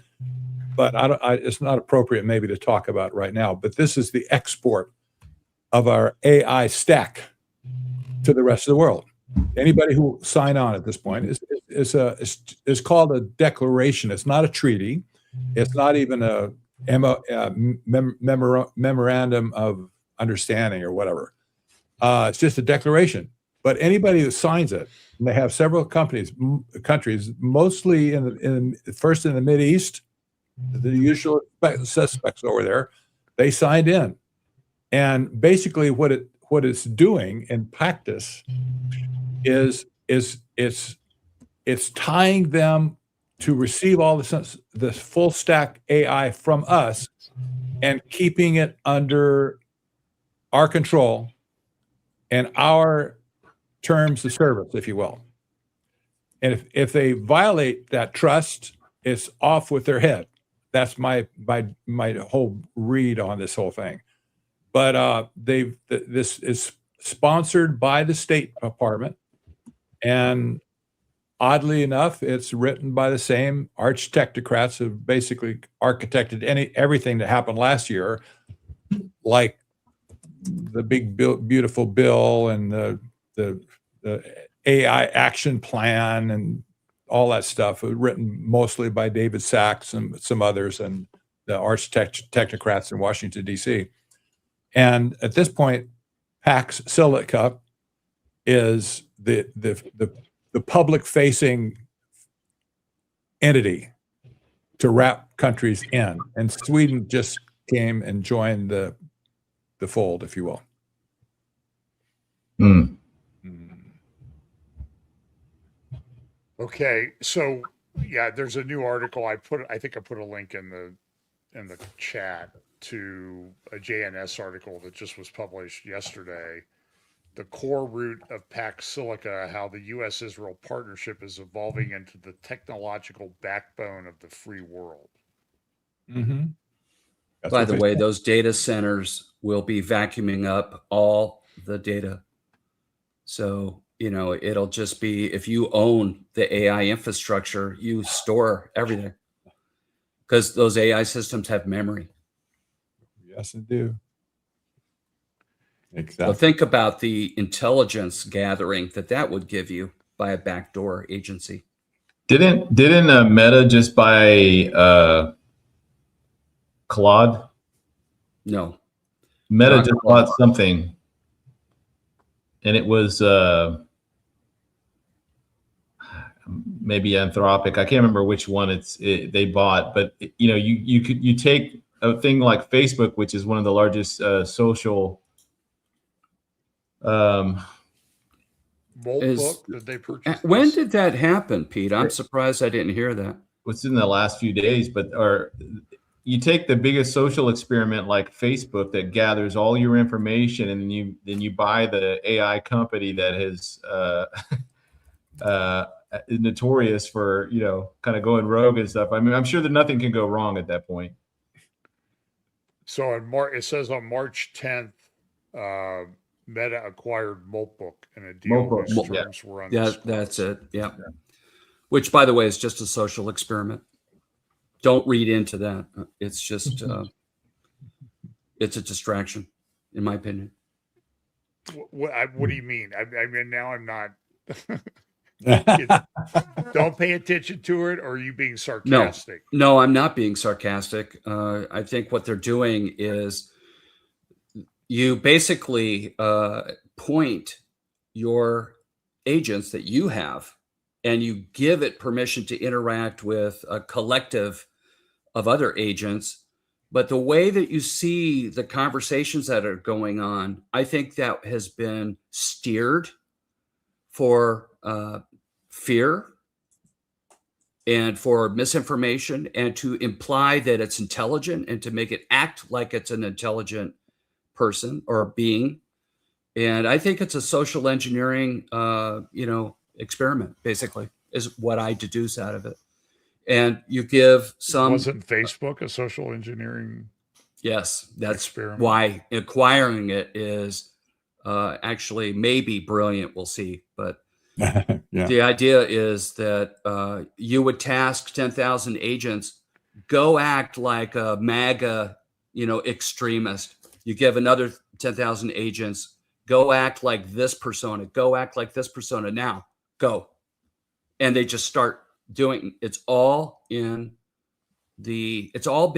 engineered basically to do that. So all those quote conversations that you can see, that's all manipulated. I mean, they've been told to act that way. This is not intelligence, as Patrick, and all this panel talk about. It's not intelligent. It's steering by men or women with an agenda, or organizations or a government even, that's trying to sow disinformation and the illusion that intelligent things are actually happening on that platform. If you think, I have a strong opinion about it. I could be wrong. I don't know. Any social media platform, or just?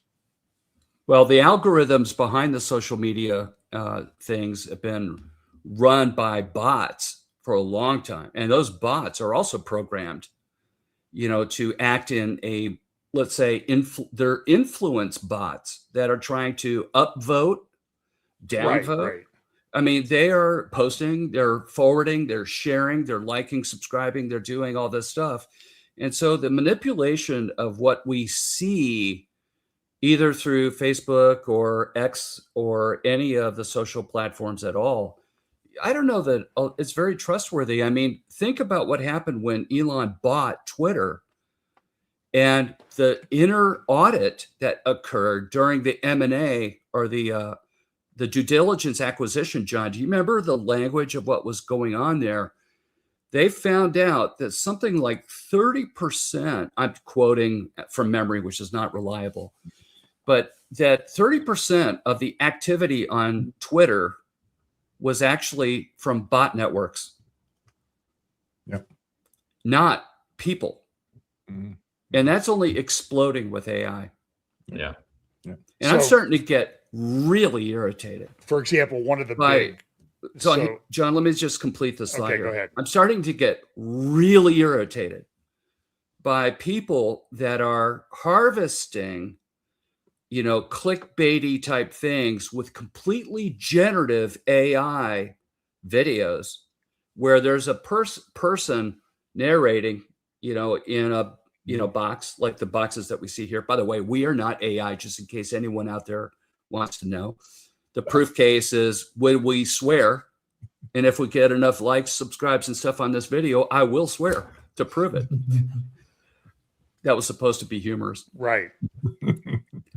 But the idea is that it's just You need to add a Tucker Carlson laugh at the end of that to make it real. Yeah, the drum snare.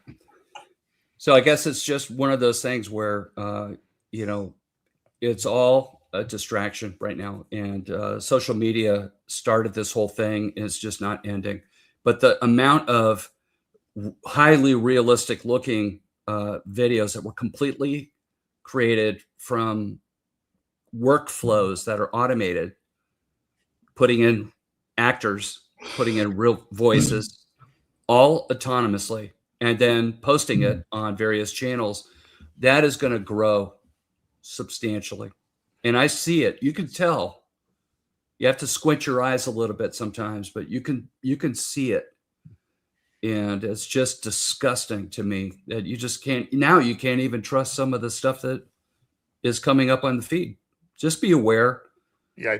that it's getting very, very good right now. I think I mentioned that John Mersheimer, who I absolutely loathe and detest and do not like, I saw a video of his, and I don't like him because he hates Jews. He hates Israel. He's wrong on everything. But I saw a video of his, and I'm sitting there looking at it like he's actually right on a few of these issues. And then I knew immediately it was AI generated because the real John Mersheimer is never right.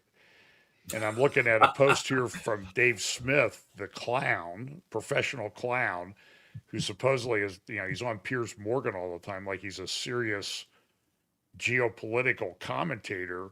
And he made this ridiculous comment about, well, here's Islam is such a violent religion. Every time we murder a bunch of their children, they try to kill some of us. Disgusting. And that thing people went in and analyzed it, and 95% of the accounts amplifying his post about defending Islamist attacks were foreign or radical Islamist accounts. And they're probably bots. Yes, they are bots. Yes, for sure. Okay. So, and by the way, the elite want chaos, correct? So it's mystifying until you think about the Hegelian dialectic and the elite desire for chaos so the man of order can come forth. But why we haven't put an ink mark on anything that is AI generated is profoundly disturbing. I agree. Along those lines, I don't know if you saw this. This happened last month in Germany.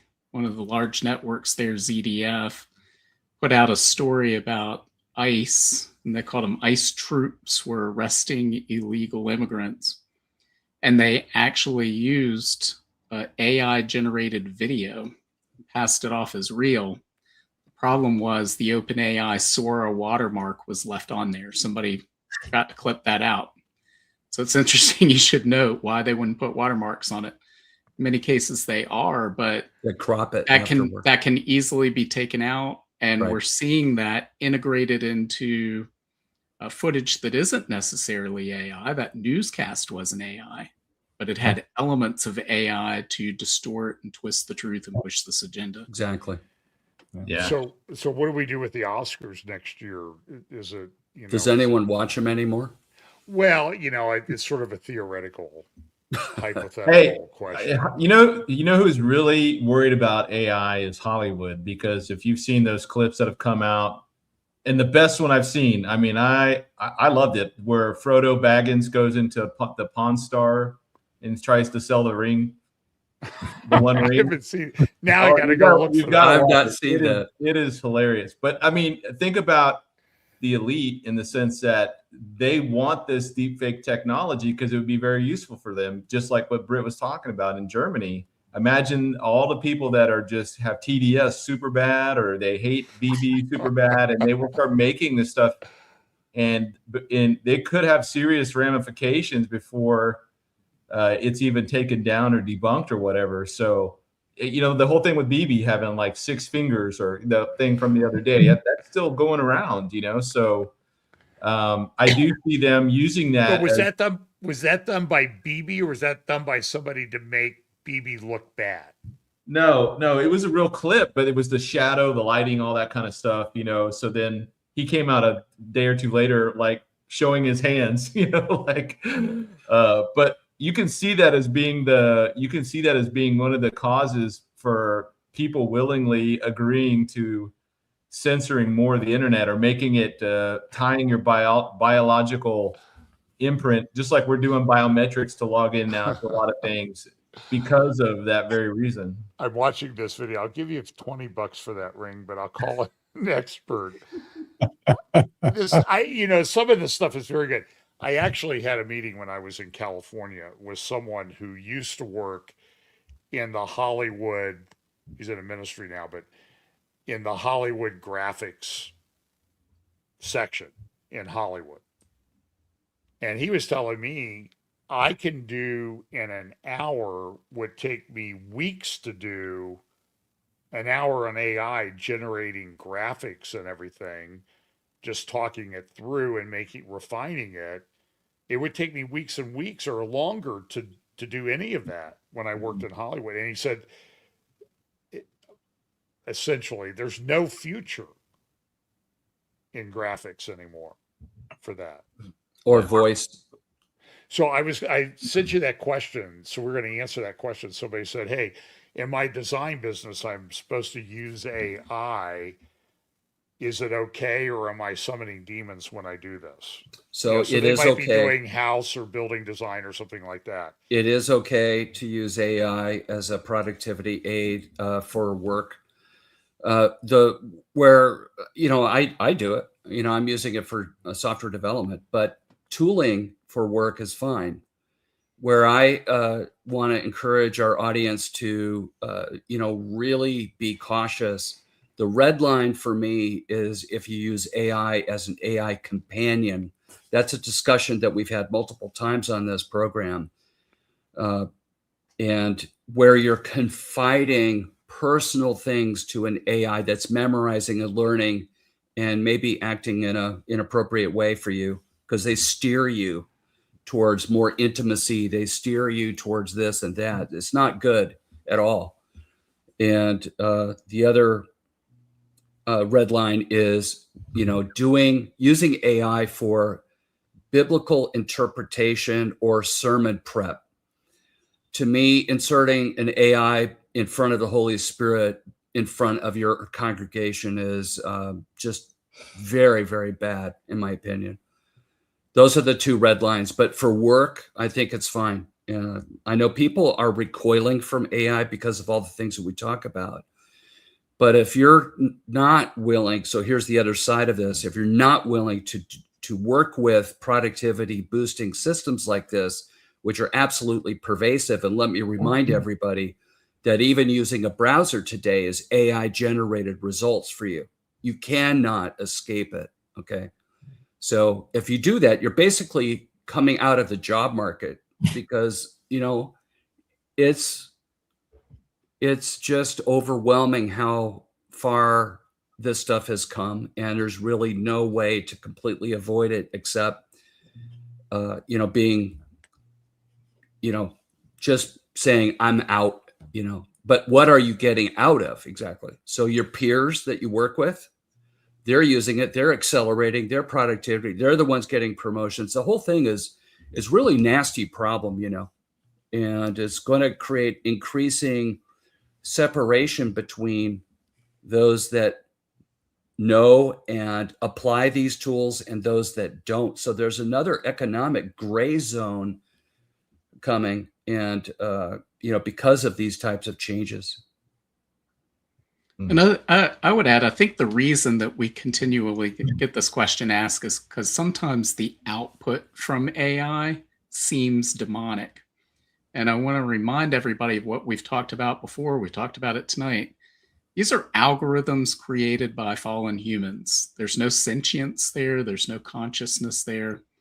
So it's not surprising that some of the material is demonic. Now, think about the internet.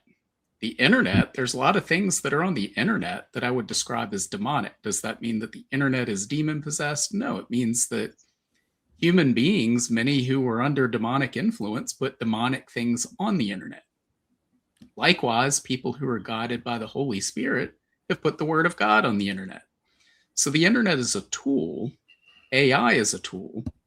It can be mishandled. It can be misused. It's going to regurgitate what's been put into it. And what's been put into it is the information of the world, of fallen mankind.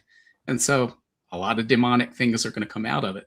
Now, you could use AI as a tool to summon demons. For instance, we've talked about some of these AI afterlife products and necromancy. This is something forbidden in the book of Deuteronomy and in Leviticus. And so if you do those things, it's not the AI that's doing it, it's the human being inviting the demonic into their lives. And AI is just that in between what people are doing. So again, I agree 100% with Scott. AI is a tool. It's not sentient. It's not conscious. There's no demonic possession of AI. But like fire, if the tool is mishandled, if people don't understand what they're doing with it, they can be consumed by it. They can have their lives destroyed by it. It's really well said. Amen. Britt. I want to add one thing to this idea of using AI for, faith-based, I would say, interpretation, and specifically, sermon preps and study stuff like that. And here's the truth, because you brought up a very good reminder about how AI is trained. AI is not trained with Christian walls. You could start a conversation with AI by saying, I am a born-again believer in Jesus Christ with a biblical worldview, period. Always stay in character and, period. But the problem is the way that AI works, it's been trained to be relevant and pluralistic to all religious systems in the world. And it doesn't care that you're a Christian. And it's been trained to harmonize all world religions, guys. Where do you think Yuval Harari is going when he makes the point AI will consolidate all of the words, the religions of the words, specifically Judaism, Christianity, and Islam, into one religious reductionism? That is what AI is trained on. And the danger that we have is that most people, especially that see competent AI and maybe a string of good results. I wrote my best sermon ever on AI in 20 minutes. That kind of thing just is such a slippery slope. And what happens in the neural network of AI and the algorithms of waiting and going through to find the next highest prediction token in order to return that word to you, could very easily begin to twist John 14:6, the exclusivity claims of Jesus Christ, that he is the only way to salvation. That, guys, if there's any verse in the Bible that will be under attack by AI, it's going to be that one, right? Because that is contrarian to the one world religious pluralistic system that AI is intending to serve. So that's one of the primary reasons why I think that you may get lucky. You might get what you want out of AI. It might be great, probably will be great. But just realize you're rolling the dice. It's not deterministic. It's not looking up the scripture and retrieving the scripture verbatim. It's not how AI works. It reads, a verse and then predicts what the next word is. And if you put, words together that are algorithmically, derived through probability, for goodness sakes, not through inspiration of the word of God, an immutable source of the word, you're going to run into problems. And that's what people don't understand about using AI for these types of things. And so I have, really pretty strong opinions about it, Okay. So let's just talk a little bit about tokenization. And Scott, I think you had something you wanted to talk about too. So how does tokenization fit into all this stuff that we see with Board of Peace, Tech Silica, all of this? Or does it? Anybody? Do we lose Scott or not? I'm here, but that's not my question, guys. Go ahead. Oh, Scott was good. Scott wanted to share something at the end, I think. No, I'm done, actually. Thank you. Oh, okay. Okay. I wanted to make sure we answered that woman's question, John, because you gave it to us before show. Yeah. And I did. Okay. So we're good there. Okay. So let's talk just briefly about tokenization, and then we can. Tokenization. Yeah. We're being my proposition in my next book, coming soon to a theater near you, will be about the new world economic system that will be imposed on us to replace the old system based on debt. Debt is the creation of money. That's how money is created in the first place. When people borrow money, when the bank lends it, you sign the contract that puts money into circulation. This debt-based system we know is over, and what's going to replace it will be an asset-based system based on tokens. There's one type of token called a payment token, just like money. You like Bitcoin or Tether. You can send a payment to somebody anywhere in the world, and boom, there it is. They get it instantly, and it's transferring wealth from you to them and vice versa into a wallet, for instance. Well, there's another type of a token that is in play now. This has been set up last year by the legislation and the executive orders that Trump signed, called asset token. An asset token is not a payment token. However, it represents a fractional share of some asset somewhere, maybe treasury bills, maybe real estate, maybe a group of houses or something, or Art. or cars, fleets of cars, whatever. When assets are tokenized in that sense, the value is lifted out. The value and the title are lifted out of that asset and spread it into the cloud, where anybody in the world can buy those tokens, almost like stocks in a sense. But anybody can buy those tokens. Somebody still has to manage the asset, nevertheless. If you have a car, somebody has to service it, even though it's owned by somebody else now. But this business of asset tokenization, this is what's sweeping the world now. That's why Larry Fink said anything that can be tokenized will be tokenized. This is a broad statement. He's intending to do that at this point. So when Trump's World Liberty Financial Organization was talking about payment tokens along the way. Payment tokens based on the one-to-one relationship with treasury bills. One token equals $1, for instance. Then all of a sudden, out of the blue, just a couple months ago, they introduced the asset token division of their company. Now they're in the business of creating asset tokens as well. So these asset tokens, I won't explain exactly how it works, but the idea is to lift the value out of a fixed resource and put it into the cloud so it can be traded freely. So in the context of Gaza, for instance, the idea, and they're talking about this plainly, of tokenizing all of the assets, the real estate in Gaza, tokenizing it and spreading it around for people to buy it. They're talking about tokenizing the income off of the buildings and the rentals, et cetera, that'll be occupied by renters and whatever. And they're talking about tokenizing that income stream to spread that around to the internet as well. So asset tokenization has the ability of it's in effect, it creates an asset-based system, not debt-based system.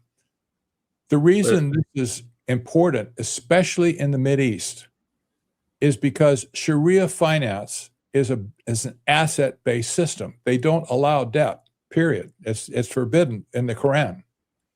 So the Arabs, or not the Arabs, but the Islamic countries of the world are all set up on an asset-based system. So when they said they wanted to be part of the fintech world, in other words, they wanted to be the masters of fintech, financial technologies, they started messing around with years ago with blockchain and Bitcoin, like stuff like that. And now they're leading the world, and they've figured out exactly how to use tokens to monetize stuff. It just so happens that the system that Trump has set up based on asset tokenization is compatible with Sharia finance. In other words, the two economic systems are merging together, not based on Sharia law, but based on asset tokenization. This is very dangerous, but you can understand why Trump has brought all this money from the Mideast, like all these billions and billions and billions of dollars, to invest in our infrastructure here to build data centers, and also to spend their money in the Mideast to do the same thing. So at this point, this new economic system moving forward will be based on asset tokenization, not debt. This is going to flip the world upside down, because you won't be able to own anything. That's the bottom line. There'll be no private property in the system, just like there is in the Mideast right now. So you have all of a sudden 1.8 billion citizens that follow Islam, who are pledged to Islamic finance, who are joining our system that's headed by President Trump and all the tech bros in Washington, D.C., who have set up this whole system last year. All of a sudden, it's one big happy family. This is very disturbing. But however, let me clarify. This is an exciting development for the standpoint of Bible prophecy, because we've never had a global financial system ever. This is a step in the right direction, in my opinion. I don't like it at all. Don't get me wrong. It's confirming, though. It's confirming is what you're saying. Yes, totally. Yeah. So the pace of change is unbelievable right now.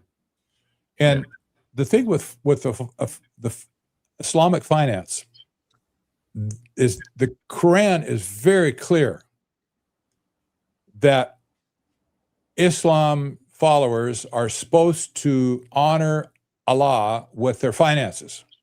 Very clear, stated multiple times.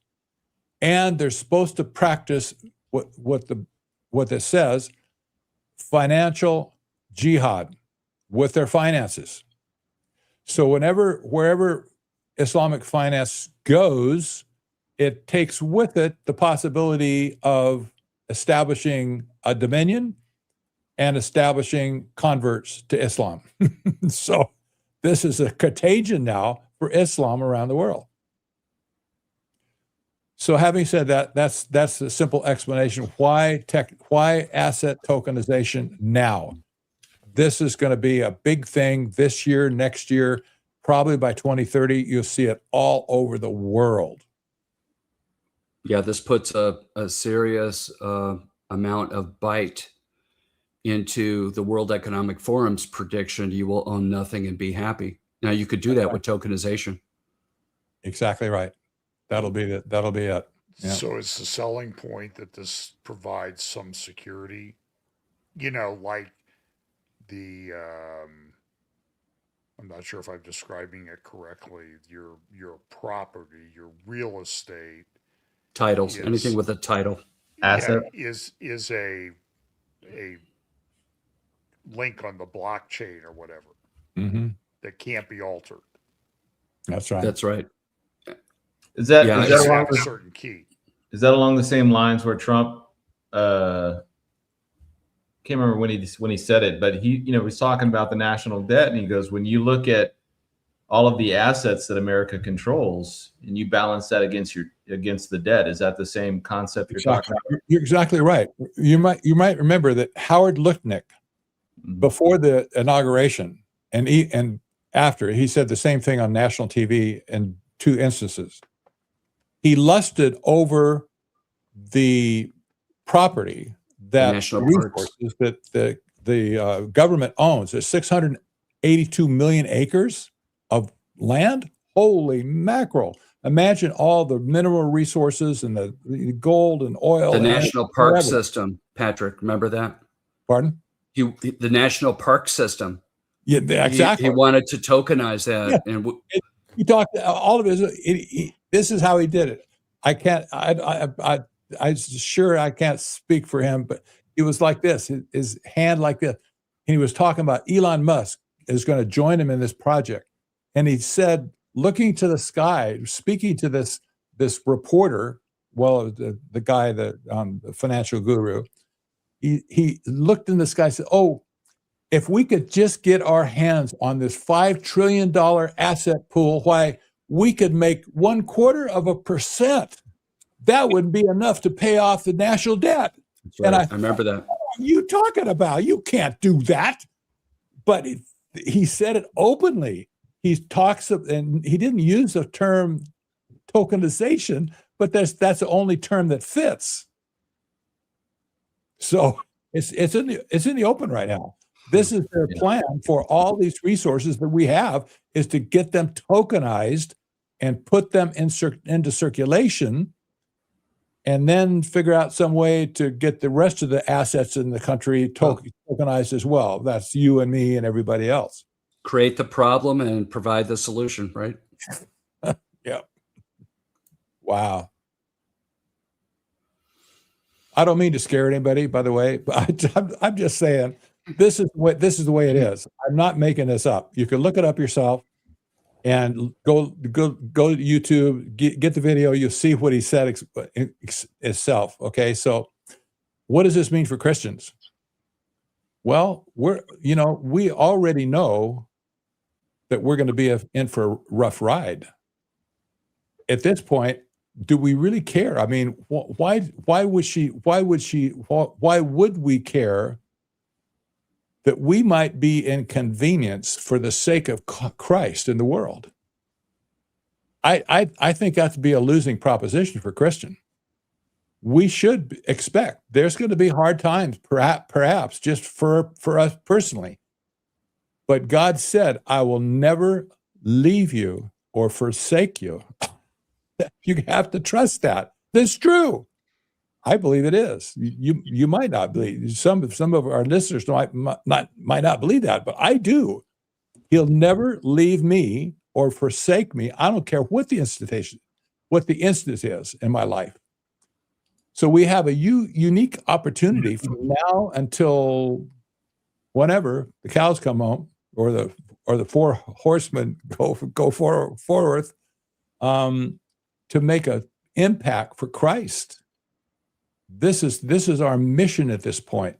We have to put food on the table as long as we can. Yes, we have to have clothes. We have to have a place to live, et cetera, et cetera. Do it when you can, and when you can't, don't fret, because God says, I dressed the lilies of the lilies of the field. I can dress you as well.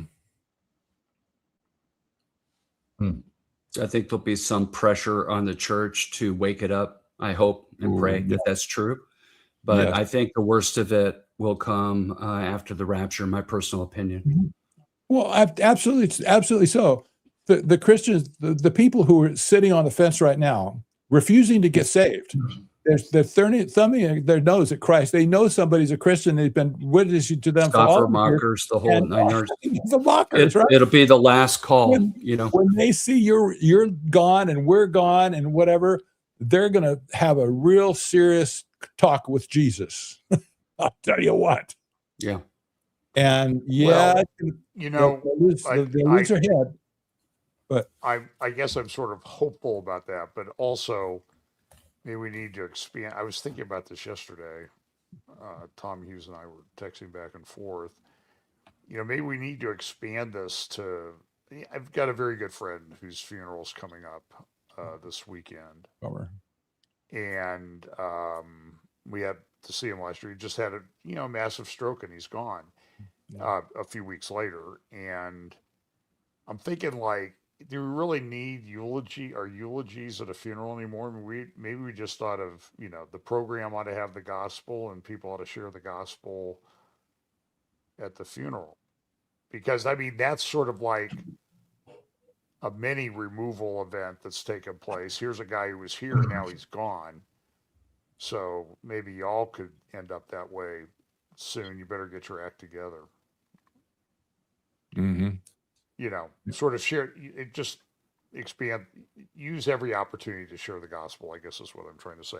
So I'll tell you what, let's go quick around the table, let everybody give final thoughts, and we'll start with Britt, then we'll go Pete, Scott, Patrick. Well, just, I'd taken some notes beforehand about what Patrick was just saying is God is our refuge. And it says in Psalm 46, verse 1, God is our refuge and our strength, always ready to help in times of trouble. So I know all of us study these world events. We look at what's going on, and there's a risk of getting so far immersed in this that we take our eyes off of what matters and what should, again, be filling us with joy. Yes, there's a sense of urgency to share the gospel. We should be filled with absolute joy, knowing the times in which we live, how close we are to the second coming of Christ.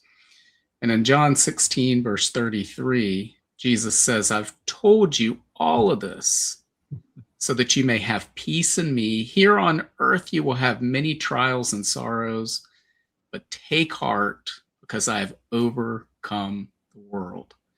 So if the world is bringing you down right now, if a lot of this is very heavy, read your Bible, stay in the Word of God. Jesus wins, right? Jesus, he's already victorious, and we could be filled with joy from that alone. We know how all of this ends. We know where our final destination is. So run the race to the best of your ability. As Patrick said, don't fret about things that may happen in the meantime. Keep your eyes fixed on Jesus and move forward. Amen. Well, echoing what Britt and Patrick have said, I want to introduce this as my outgoing topic. So The Australian biotech startup company Cortical Labs demonstrated its CL1 system, which is around 200,000 living human neurons grown on a silicon microelectrode chip, learned how to play the 1993 first-person shooter game Doom. Just to tell you how far they've come, they started this off in 2022 playing Pong. This is a huge leap forward in biocomputing. And I think that when you look at where we are in that particular aspect of AI and all the other stuff going on, you can see Revelation 13 almost coming to life. You know, just the world in that is coming. The technology involved in the mark and all of that is coming. It's already here. They're just going to fine tune it to the point where they get the mark. With that said, I think that should indicate how close we are to the end and how we need to keep our eyes, like Britt and Patrick have said, keep our eyes focused on the Lord. And I just want to close out with reading Revelation 3:11. It says, "Behold, I am coming quickly, and hold fast that you have what you have, that no man or no one take your crown." And we see throughout Revelation at least 4 or 5 times that Christ is coming quickly. And I think for the generation where this book of Revelation actually makes sense in some tangible way, in parts of it, in a way that it never did before, I think that we need to hold fast to that idea that he is coming quickly and not get distracted or get worried or anxious or scared of what's coming upon the earth, because we know it's coming, but we also know his promise is to deliver the church prior to that time, keep us from the hour of testing that's coming upon the whole earth. That's great. So I guess from my point of view, I just want to share a lot of deep thinking on what does it mean to live in days like this, seeing what we see, seeing it accelerating, seeing it align in ways that we didn't quite have clarity on before. And, I'm finding myself narrowing my appetite for what I'm actually doing. And I'm reducing complexity in my life right now and trying to take better physical, shape, exercising, working on diet, exercise, all that stuff.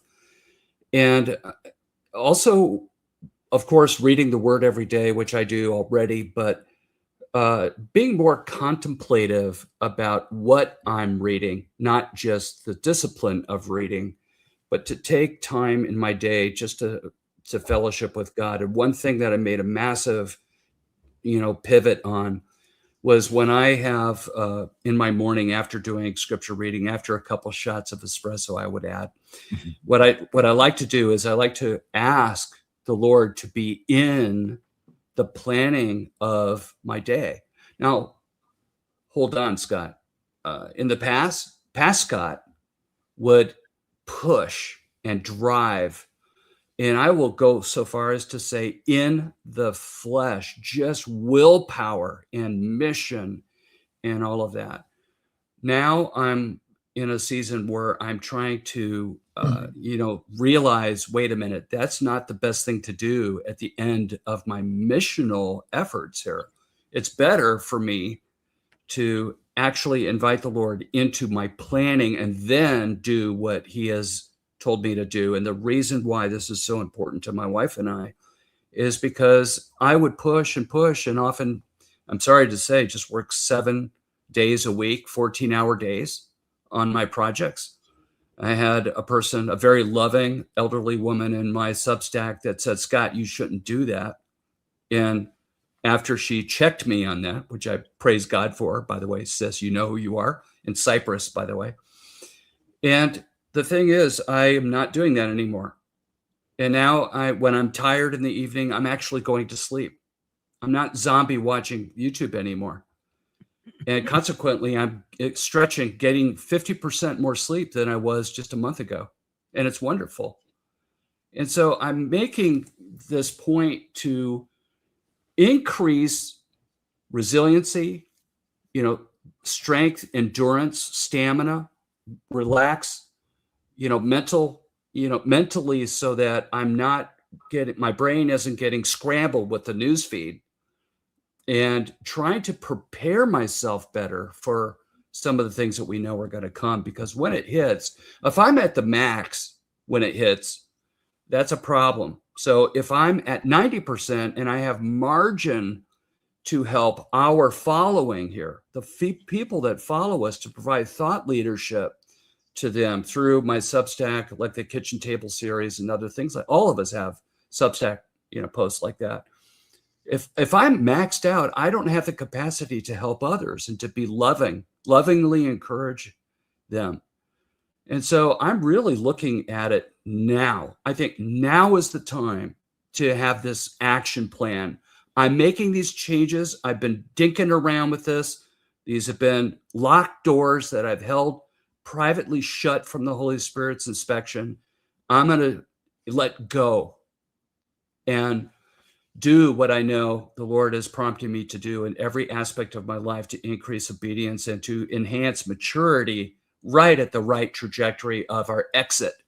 So I'm thinking very strategically. I just want our audience to know, journey with us in this panel, because we are going through these deep things, and we're just normal people. At least I feel semi-normal sometimes, almost never, but it's like I'm all in, Lord, whatever. And that gets back to Patrick's commitment. It's a commitment of the heart. We know what's coming, and we know we'll see some of it. We don't know how much. But we have to make those adjustments now, because if we wait until it's actually breaking, then we've lost the ability, the plasticity, to be able to serve others and to be loving and to help them connect the dots and to see what's happening and to speak positive encouragements into their life. So I know this is very, sorry I'm speaking so long here, but those are what I'm thinking about right now. Great points. Great points. Wow. Thank you, Scott, for sharing. Here's 2 Corinthians 5:20. I'll close with this for sure. Therefore, Paul speaking, we're ambassadors for Christ, God making his appeal through us. That's Paul speaking. We implore you on behalf of Christ to be reconciled to God. There you go. That's a bottom line from Paul's own mouth, and he spoke in the with using the pronoun we. There was other people with him as a group. In other words, we are ambassadors for Christ. This is a mission of the church that hasn't been talked about a lot. We talk about preaching the gospel, defending the faith, contending for the faith. All of those are important for sure. But in a day like this, the church needs ambassadors. Ambassadors. Hold your head high. Walk with dignity, if you will. You're an ambassador for Christ. And don't ever be ashamed to be an ambassador for Christ. And the mission of that, of course, is to explain to the world and Christians also, what is different about the kingdom of God, which is coming soon, not now. Doug Wilson won't come now. But our mission is to call other people, non-Christians and Christians, to be reconciled to God. That's our mission. That's a big mission for sure. But there's not too many people today that's doing that in the church. Most of the church is defected at this point. Sadly, they've defected to all these other splinters. Mostly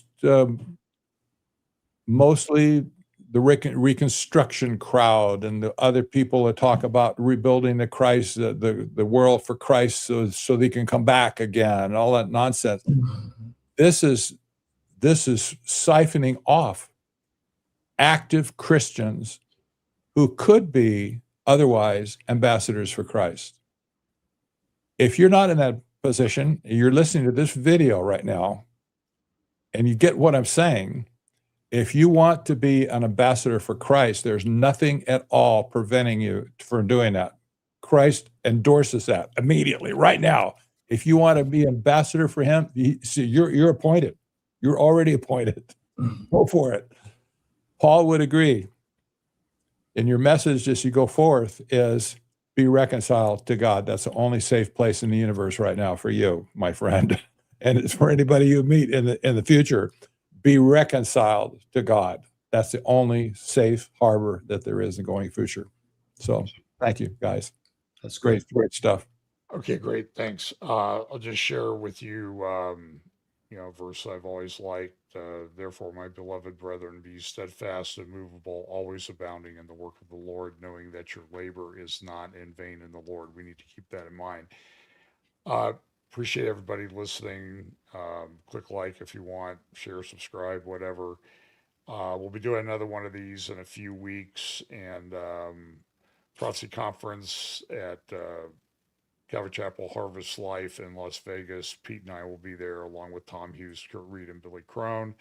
That's the Friday to Saturday, 20th to the 22nd. And I probably won't be speaking on AI, but I have some other things. And somebody asked a question earlier. Does it seem like the U.S. is on overload? And I would say, I think the world is on overload. So it's important, as Scott said, you get your rest, walk away from it every now and then, and, stick with the Lord. That's what's going to last in these times. But pray for those of us who do this, who feel called to do this. It is getting increasingly difficult and tiring trying to keep up with all of the intricacies that are going on. I mean, it's pretty incredible. So anyway, guys, thanks. I'm going to end the stream. Everybody, thank you.